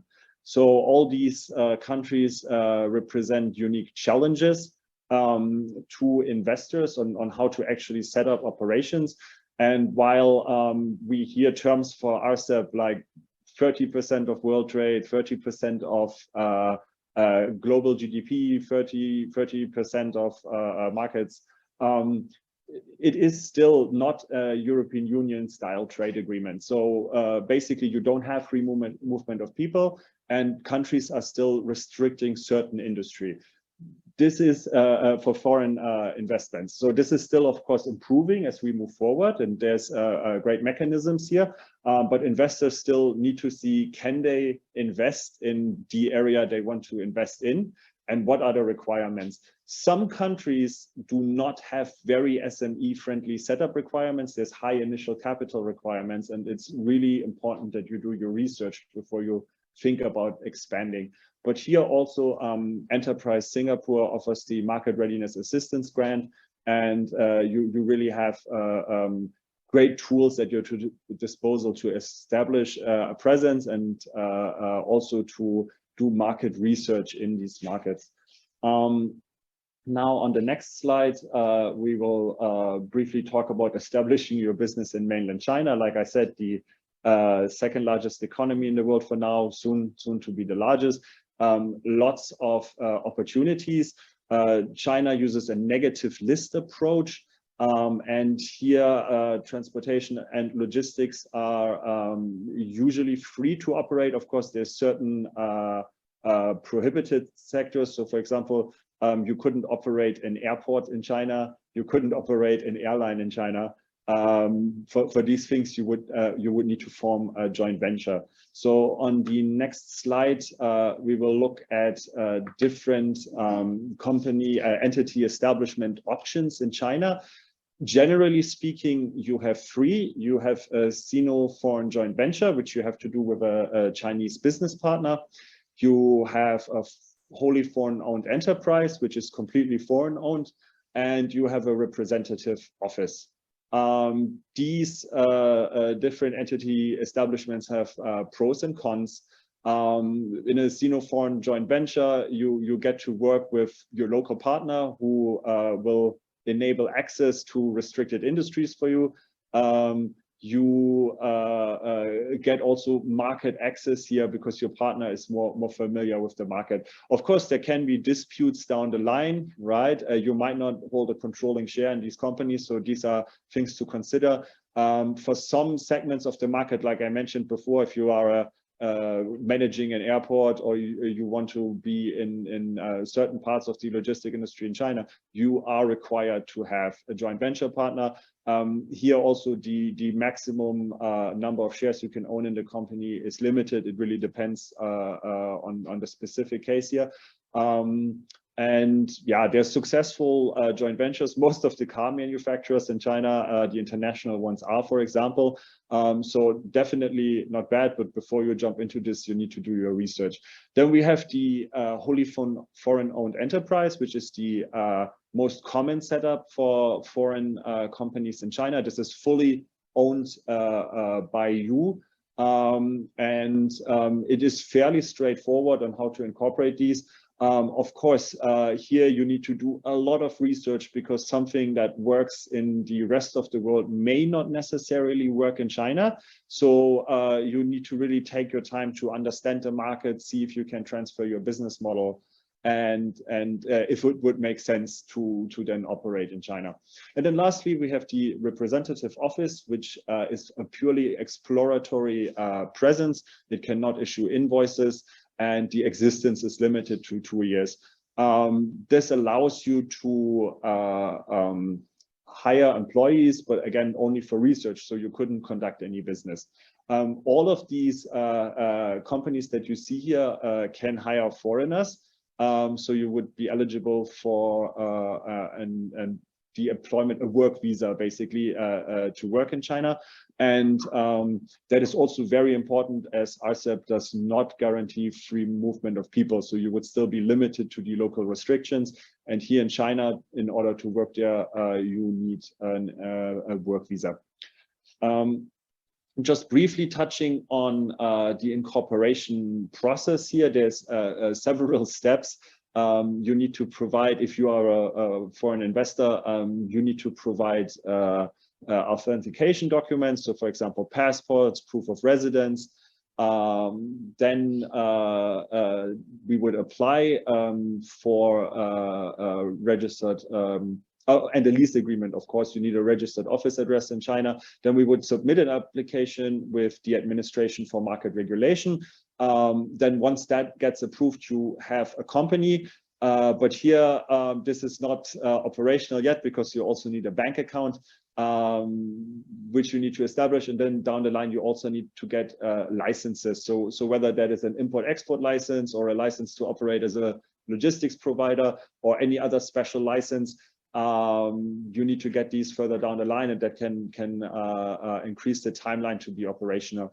From experience, timeline is an issue that many clients have. So some of them want to establish this company today, and that is of course not possible. So you need to take lengthy timelines into consideration here. And just to give you a brief overview on the next slide, there is the incorporation timelines for different entities, manufacturing being the most complicated because you need a manufacturing location, you need an environmental impact assessment, trading a little bit easier, but you still need the trading licenses, and a service company that provides service domestically in China is the easiest to establish. With a time of usually 2 to 4 months from the submission of documents to the company being fully operational. Next slide, please. Now we are going to establish, we're going to talk about establishing your business in Indonesia. And here, despite lots and lots of improvements in doing business indices, Indonesia continues to be challenging for foreign investors. This is due to regulations issued by the central government don't really trickle down to a regional level. And these can be major barriers for business. So investors here need to really assess specific needs carefully before deciding what kind of structure to incorporate in Indonesia, and you do require a very knowledgeable local advisor to do that. The next slide, please. So here you see 2 entity forms in Indonesia. The most popular for foreign investors is the Foreign Limited Liability Company, the PT-PMA. There's of course also a rep office that you can have as an explorative entity, but the problem with the rep office is again that it cannot generate income. So here again, just for exploration, right? Now, if you want to generate income, so you want to operate a business in Indonesia, the PT-PMA is the way forward. And as you can see here, the minimum capital requirements are quite high. We're talking about $720,000 US. Yeah, that is a hurdle, I would say, for small and medium-sized enterprises. You can operate in the logistics sector, although also here there is certain restrictions.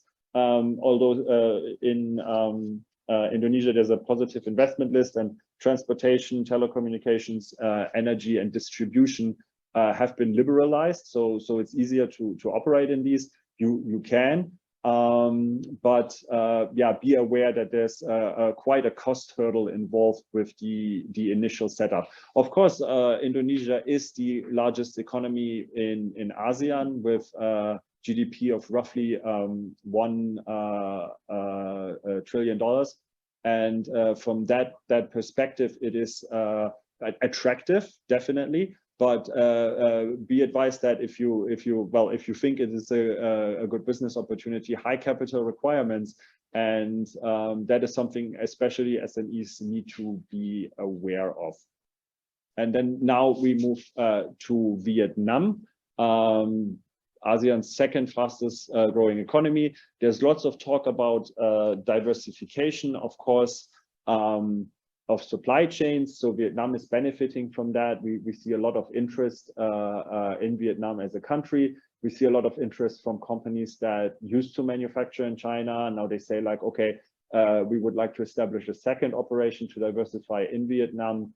Of course, also supply chains, right? Like most of the components for most manufacturing still come from China, right? Also, while we see clusters being established in Vietnam, from a logistics perspective, this is fairly interesting. Vietnam, you still have land transport to and from China. That is interesting.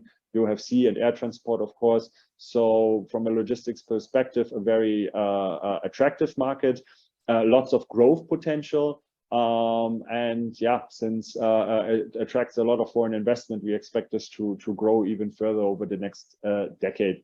Now, how can companies benefit here? Also in Vietnam, we have different entities that you can set up, right? The most popular ones being a rep office. Again, this is only for exploration and you can't invoice, or the foreign invested entity, the FIE, or also called a limited liability company. This is a separate entity. The capital requirements are reasonable, I would say. There are none, but Vietnam will look at a case-by-case basis to see if your paid-up capital can cover the company's expenses for at least 1 year. Usually, we find for SMEs that $10,000 paid-up capital are enough, but again, it depends on your business model on a case-by-case basis. Setup time is between 2 and 4 months. Also, note that there are some regional differences. So this is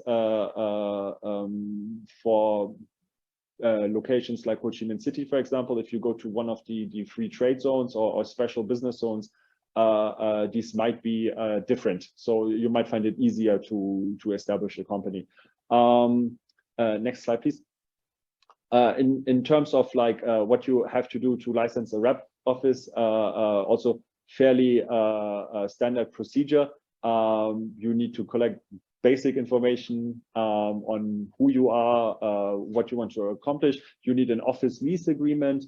And then once the incorporation documents are prepared, this can a rep office can be established within 3 working days. And usually you get the license after 15 working days, and then your rep office legally exists. If you compare this to, next slide, please, to a foreign invested entity, here the process is a little bit longer.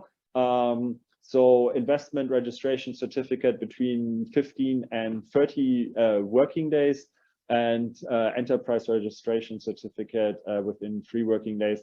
So again, here you really need to consider the timeline. Then also the bank account opening, which can take up to 20 working days. So you can't really quickly establish entities. It will usually take between 2 to 4 months to do that. And yeah, that is, next slide, please. That is concluding my presentation. As you can see here, we are active across the region with offices in China, India, Singapore, and Indonesia. And there are a lot of markets we haven't touched upon. So if you are interested, please do reach out to the SBF and they will get you in touch with me if you are interested in exploring opportunities in other markets. And now I would like to hand over to Mike Yap. Thank you, David. Allow me to invite our last speaker, Mr. Mike Yap, Vice President, Trade Compliance Businesses. Hi, Mike, please. Hi, morning, everyone. Thank you very much. Yeah, I have prepared quite a bit of slides, but I guess I would like to take the first few minutes to sort of give some of my thoughts of what I've heard so far. I think it has been really rewarding and helpful. I think the emphasis on diversification with all this supply chain disruption, I think is key takeaway for me. I very much agree with Raymond in terms of with any trade facilitation initiative. I think the key is about practical use, the practical application of it. You know, you can have the best policy, but if it's not well adopted, I think that the policy can be looked more into. And of course, I think being a only tech provider in the panel of speakers, I'll be more talking about the digital aspects of how, from a digitalization, how it can be more relevant towards RCEP. Yeah, this is my profile. I think because in view of the time, let's maybe skip a bit faster. I'll come and, oh, it's not really, okay, next. Yeah, I'll probably have trouble, our colleagues here to click for me. Quickly about the company from CrimsonLogic. We are part of the PSA group. We have been working on trade facilitation solution with government and businesses for the last 30 years. And we have projects across 4 continents that give us a bit of a perspective of the needs from all the different countries. We work closely with many of the developing countries to understand some of the problem. And I think our desire is really to make use of technology to see how we can bridge the gap between the G2G, the G2B, and the B2B. Next, please. So on our shareholder, apart from being a majority owned by PSA, we also a minority owned by Enterprise Singapore. That gives us that whole network and connectivity. Next. I think over the years, we're privileged that we get to work with many of the developing nations in terms of their whole trade facilitation initiative. At the same time, we also have established ourselves in some of these other territory as well. And today we have established 61 custom nodes connectivity. Next. Being a platform provider or a tech provider, I think it's very important that apart from the accreditation from our customer and or from industry, I think it's very important that we actually make sure that we secure and maintain the data of our customer according to the rules of the law, and more importantly, giving them the sense of assurance that their data are safe, it's not being misused. Next. I think we have heard a lot about the trend in supply chain. I think disruption is I think we are quite seasoned now, coming out from pandemic. We have geopolitical tension. We have incident like the Suez Canal. So I guess the approach or attitude towards it is we need to anticipate that there will be more disruption along the way. That's why the whole diversification is become important. Raymond talked a lot about e-commerce. I think prior to COVID, I didn't buy anything online, and subsequently I have to buy things online. I guess there's no turning back on that part of it. I think the point I want to make here is when it comes to e-commerce, maybe in more developed country, they have policy, they have framework to address e-commerce shipment. But I think in many developing countries, what we have seen is that while they have a diminished value, if you think about from one container in a B2B where you have one consignee, one shipper, to now suddenly one container where you have 20,000 to 50,000 parcel where that is one shipper, but you have 20,000, 30,000 consignee or consumer. The volume of data that government have to process in terms of risk management, I think that becomes critical. And this is one area that we are very keen to work with some of this country as well. And I think there have been great talks about FTA. And I believe all FTA are created in good faith, in trying to simplify the process and how information can be exchanged. I echo very much what Raymond have said earlier, especially on the AEO program, beyond just looking at it from a shipper, how can we extend to service provider, and even to service provider like a tech company like ourselves. I mean, if you look at many companies and government have invested a lot of money in digitalization. They have invested on systems to keep the record and all the information. If platform like ourselves can be part of that whole AEO certification, it would then also become a conduit, a trusted conduit, for organization, for government to exchange information, so that they feel secure, and that's just relying on individual enterprise effort. Next.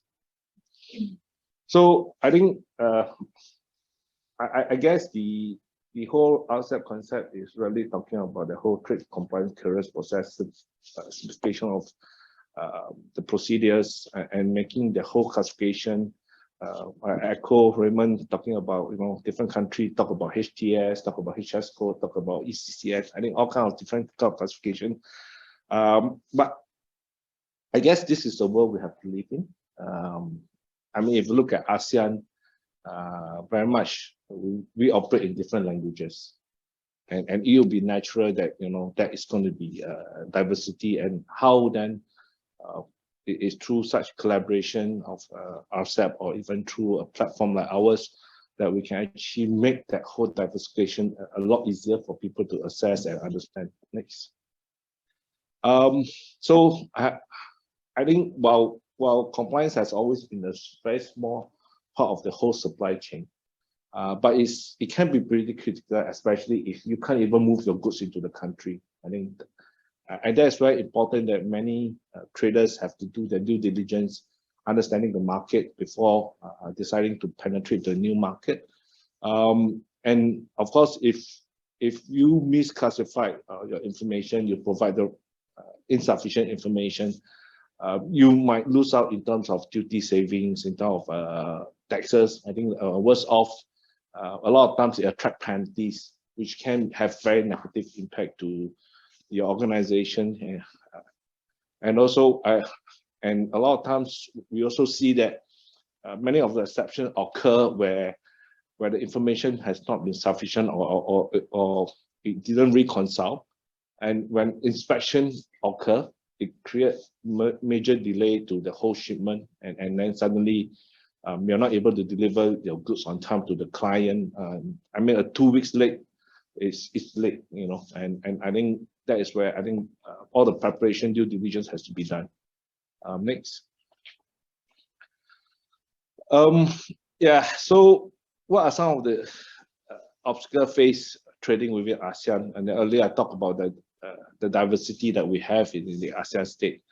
I think we also understand that there's different maturity level, and I always believe is that instead of trying to promote everybody to be, while we want to promote standardization across all the different trading nation or within ASEAN itself, I guess the important thing that we also have to embrace differences.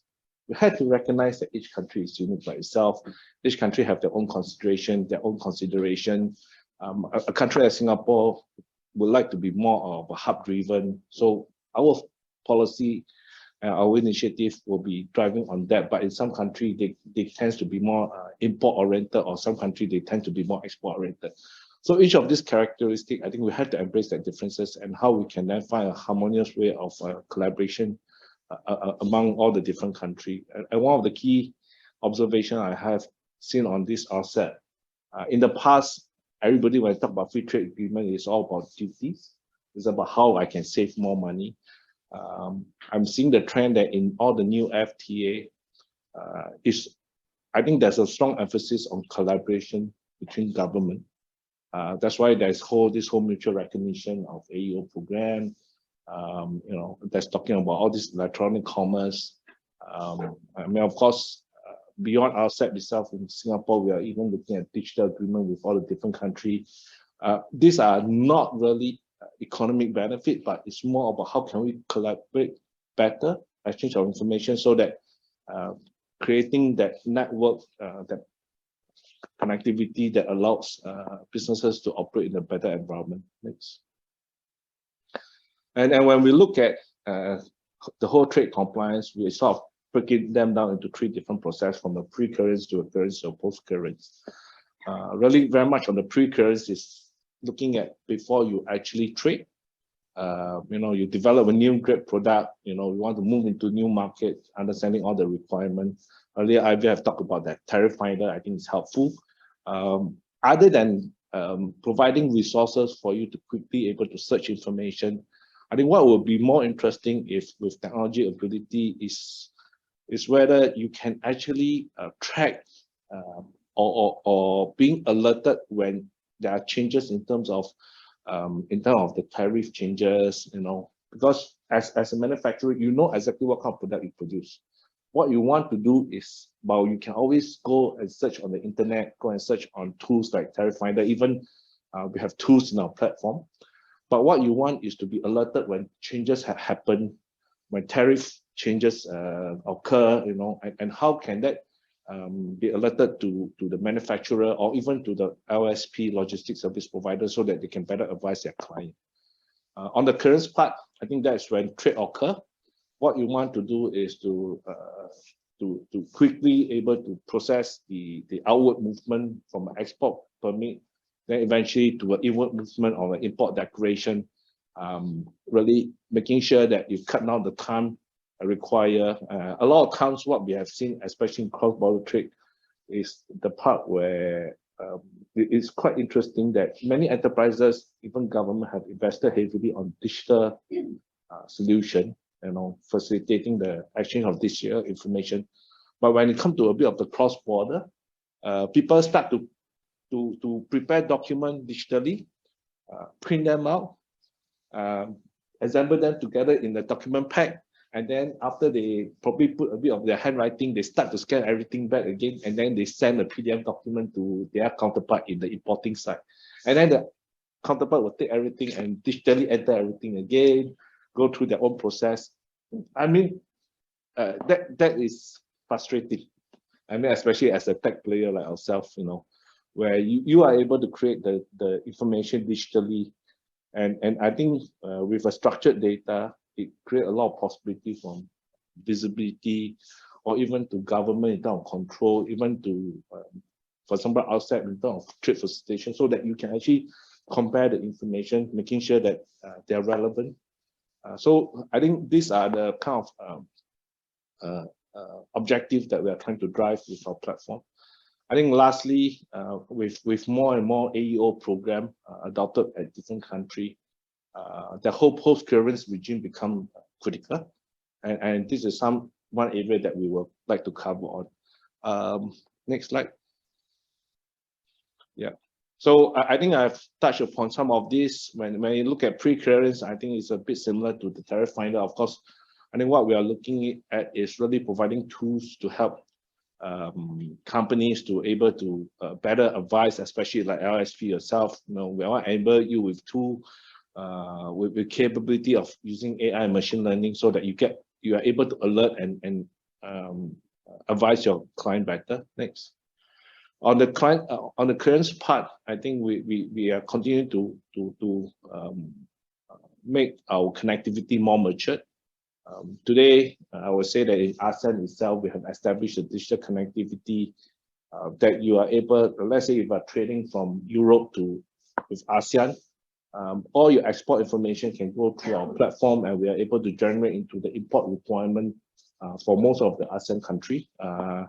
And we have that digital connectivity that this information can be prepared without having this data have to be re-entered again manually. So we have done the whole transformation. A simple example is that people understand what is international port code. So I give an example of like in Malaysia, they have, because of due to their own local requirement, they have a location code that they require as well for them to facilitate the operation. And we have already done that mapping using from international port code because depending on the point of clearance within Malaysia, then you actually use your own internet location code. And these are all the mapping that we have continued to maintain, so that it can be not only leveraged by one party, but multiple parties who want to go through that whole digital transformation. Next. I think on the post-clearance, this is something that we see that it will be a trend, especially when more and more countries adopt the AEO program, creating the facility for traders to be more self-governance. They have to have the responsibility of managing their own record, making sure that from the declaration it can map back to all the shipping documents, etc. And this is one area that we also believe that in order to do that with that kind of mapping and that kind of repository in a secure environment, you actually create opportunity for you to make use of the data that you have collected in the structured format. And this is one way that it can help you to do more planning, review your past operation, to know that, hey, could I have improved in terms of how I do classification? Could I have measured my service provider better in terms of how they perform some of these current activities for me? Next slide. So just to share a bit of the future, not somewhere 5-10 years down the road, but something more immediate in the next 2-3 years. We believe, I think with the help of this whole COVID, the whole awareness of digitalization have heightened. One of the key area that we want to push is really possibility of whether can we do a full automation. Today, there shouldn't be any need for information to be entered with keystroke into any system itself. We should be able to trust data, and with technology like blockchain, you're able to help to secure the data, the integrity of the information, the sources, so that nobody will dispute that, okay, can I trust this set of data that I have received? Yeah. Next. The other thing that we are we have witnessed, especially in the whole COVID, is that there's more and more convergence between the government and the businesses. And the convergence points are on the area of control, connectivity, and competitiveness. It is very vivid, during the whole vaccination, where, from the whole research, testing the laboratory of creating the right vaccine, to the point where government work closely with the provider as well as with their own distribution channel, and eventually finally making that available in our community center so that citizens can be administered in a very short period of time. I can't imagine this happened prior to COVID, but COVID has proven that when government and business are aligned, converge in terms of their needs, better control can be put in place, the whole connectivity can be quickly established.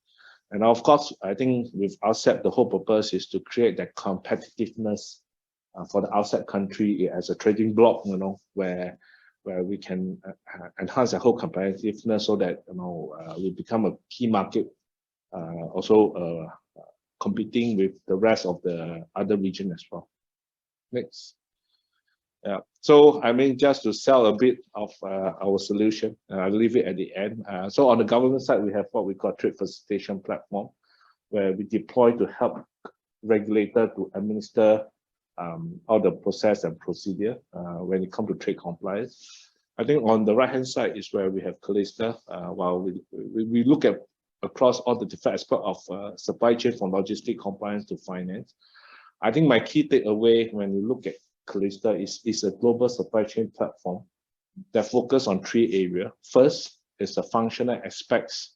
We have some functional tools that we wanted to help LSP and even shippers to better advise or orchestrate the physical movement of their customer goods.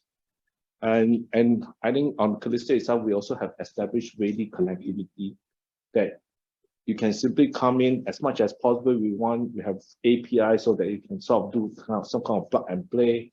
We have simplified or we have managed that whole complexity, and hopefully you can feel secure to make use of it to securely exchange of data with all your counterparts, whether is it your customer, with the regulators, or even your service provider.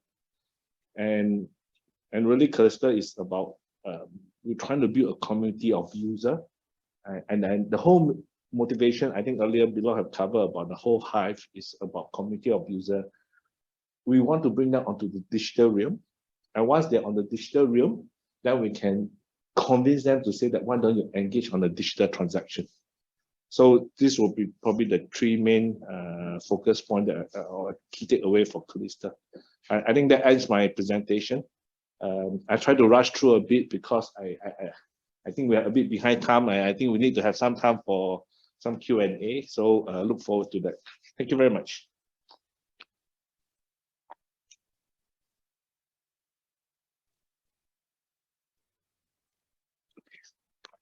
Yeah, thank you. Thank you, Mike, for the presentations. Ladies and gentlemen, we are now moving to the last section of the webinar. Please allow us some time to get the speakers together in the same panel. In the meantime, we have launched our end of the webinar poll and would like to get your feedback.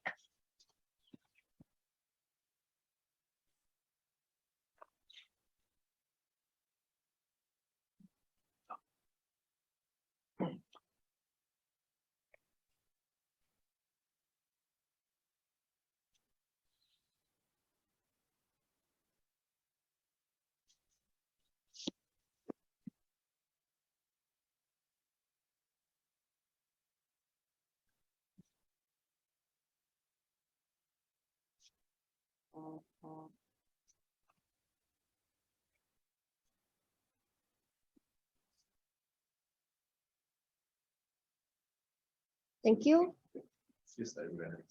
Okay. I'm trying to read the question. Okay, thank you, ladies and gentlemen. I shall start the question and answer section. In the interest of time, we apologize in advance that we will not be able to answer all the questions in advance. So I'll start with the first question, maybe perhaps to Sue.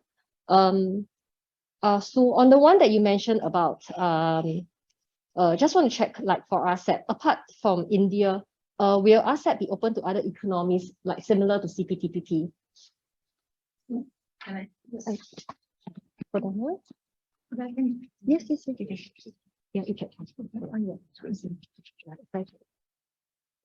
Yes, the answer is yes. When we started on RCEP, we were very clear that it would have to be, we wanted it to be an inclusive agreement. So, after the original parties have signed and ratified and implement, under the agreement, it is stated that new members will be allowed to join RCEP 18 months from the date of entry into force, which is 1st January this year. So by July next year, the new parties will be able to join RCEP. And just for info, I guess it's also in the news, Hong Kong has already registered its interest to join RCEP. What the status now, basically the 15 parties will have to actually sit down together and discuss and negotiate the rules and criteria and the processes of how we will actually welcome the new members, just like what we have in the case of CPTPP. Thank you. Yeah. Okay, thank you, Sue. There's a question to Mike. So how does solution providers like CrimsonLogic reach out to potential clients who may not have used FTA before?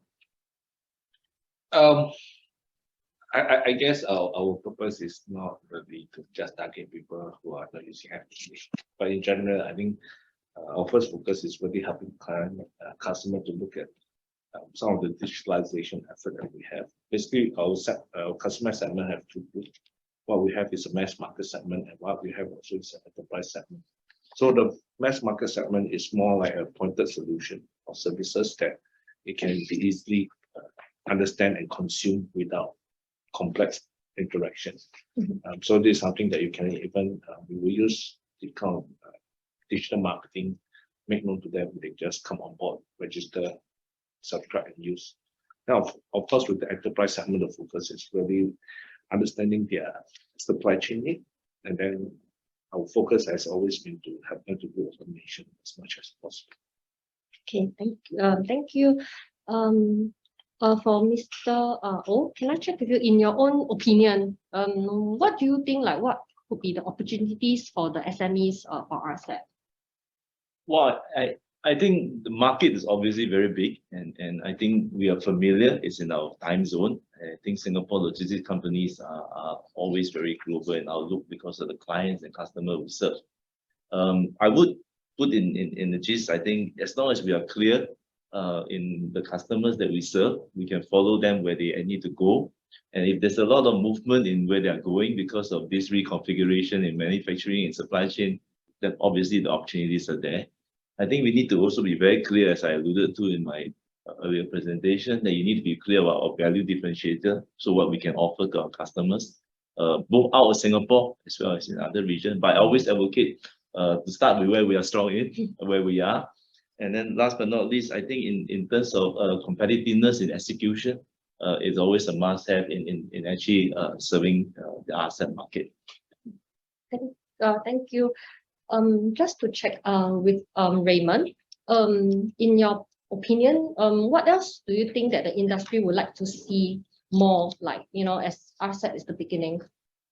Yeah, I think I alluded to some of the wish list, if you will, right, from industry, and I talked about how some of the RCEP provisions on customs procedures and trade facilitation were still principled, high level.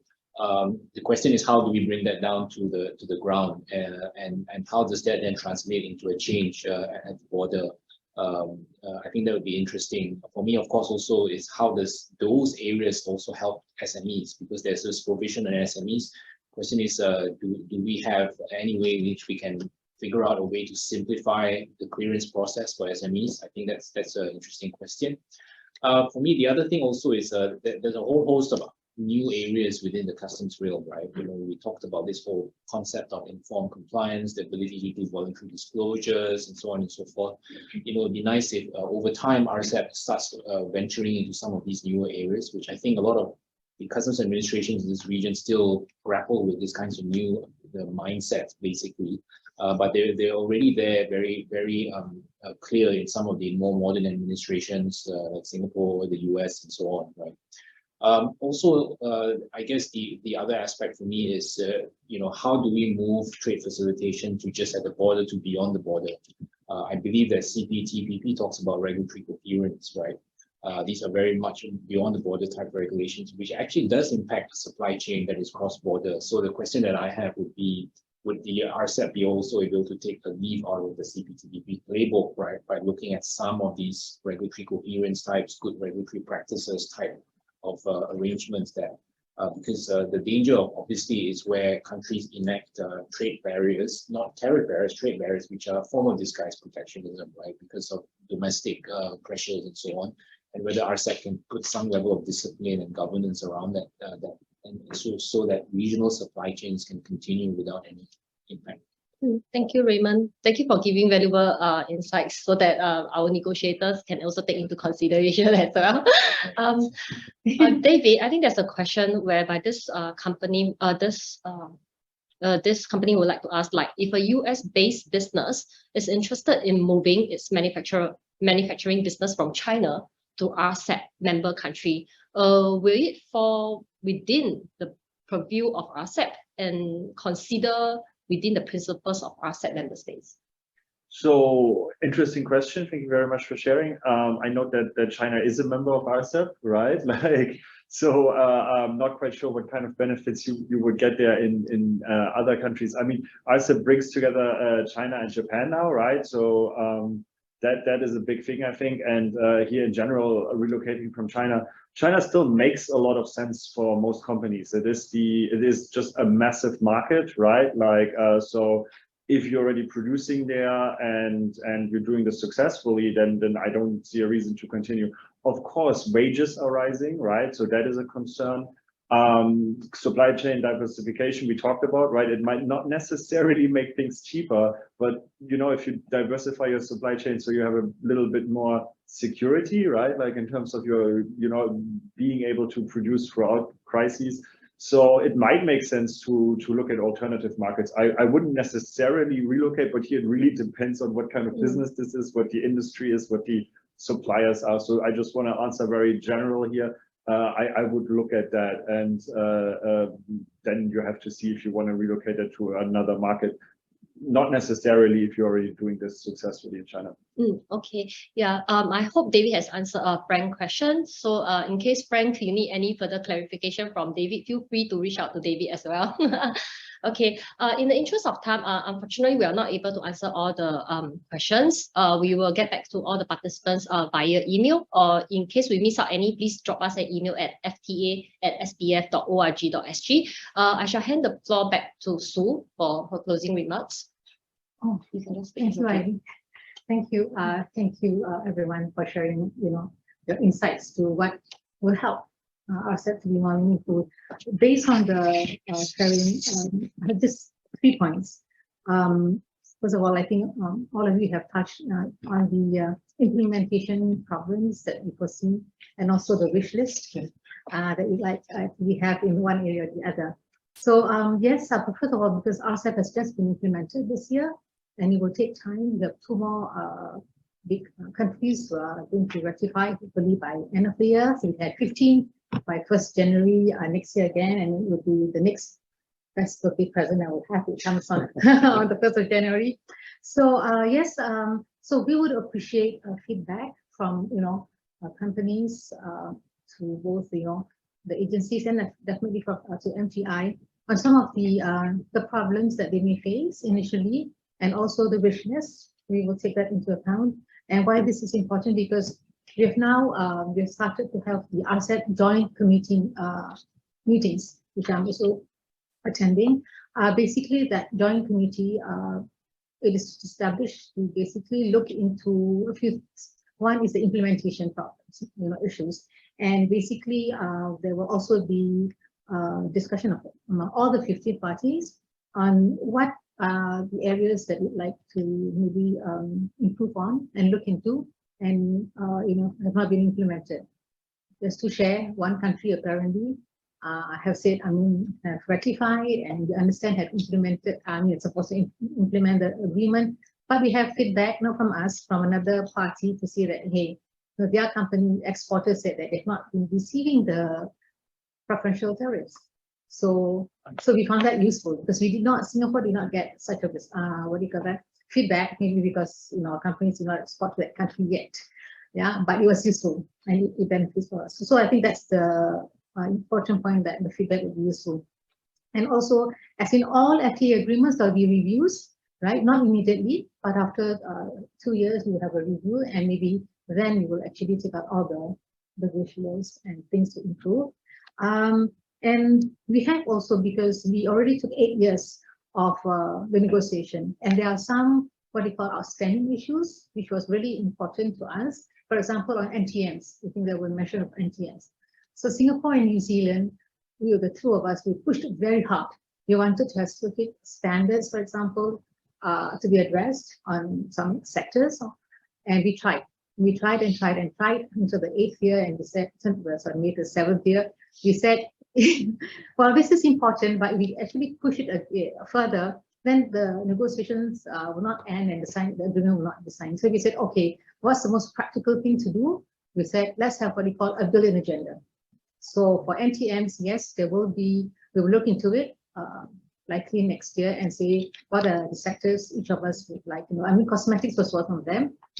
And some countries wanted wine, for example. What are the problems and the standards that you face? So these are again going to be discussed, and definitely you will work with industry. And if there are any suggestions, please let us know. And my last point is, I think we talked about collaboration. Yeah, I talked about collaboration. Yes, we have actually chapter 15 in the RCEP that talks about economic and technical cooperation. Basically, the objective there is for each of us, for all of us, I think, to help one another.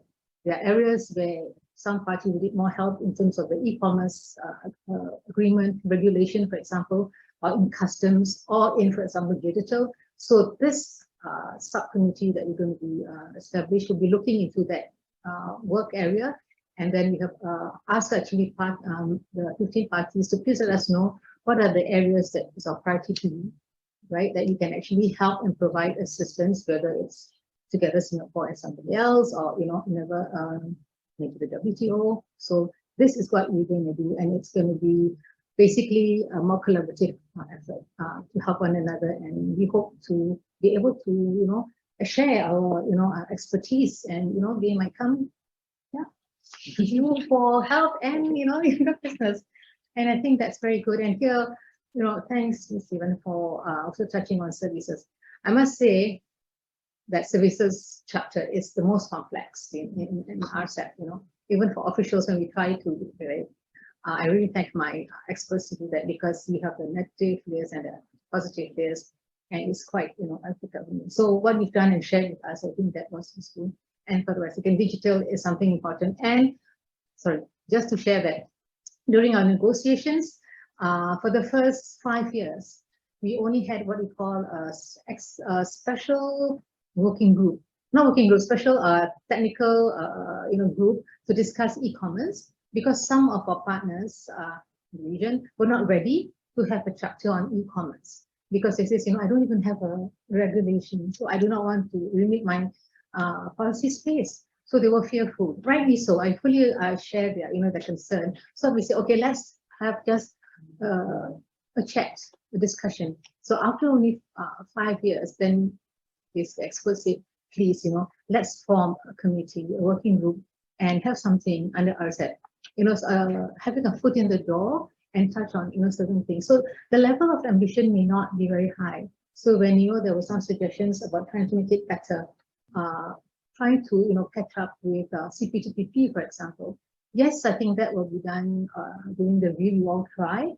And I think, again, the business processes, and approaches will change also over time. And we want to basically, again, to borrow your words, to make it relevant to the companies. So I think that's going to be the officials' next task and challenge. Thank you. Thank you. So once again, thank you to all the speakers for joining us in SPF this morning, and also thank you to all who joined us online this morning. Once again, I apologize if I'm not able to answer all the questions. We will try to get back to you via email. And if you have any further more questions, please email us again at fta@spf.org.sg. And please don't forget to give us your feedback by completing our end of the webinar poll. So once again, it was a pleasure to have all of you to join us this morning. And this actually concludes our webinar. We see you next time, and have a beautiful week ahead. Thank you very much. Thank you. Thank you. Thank you.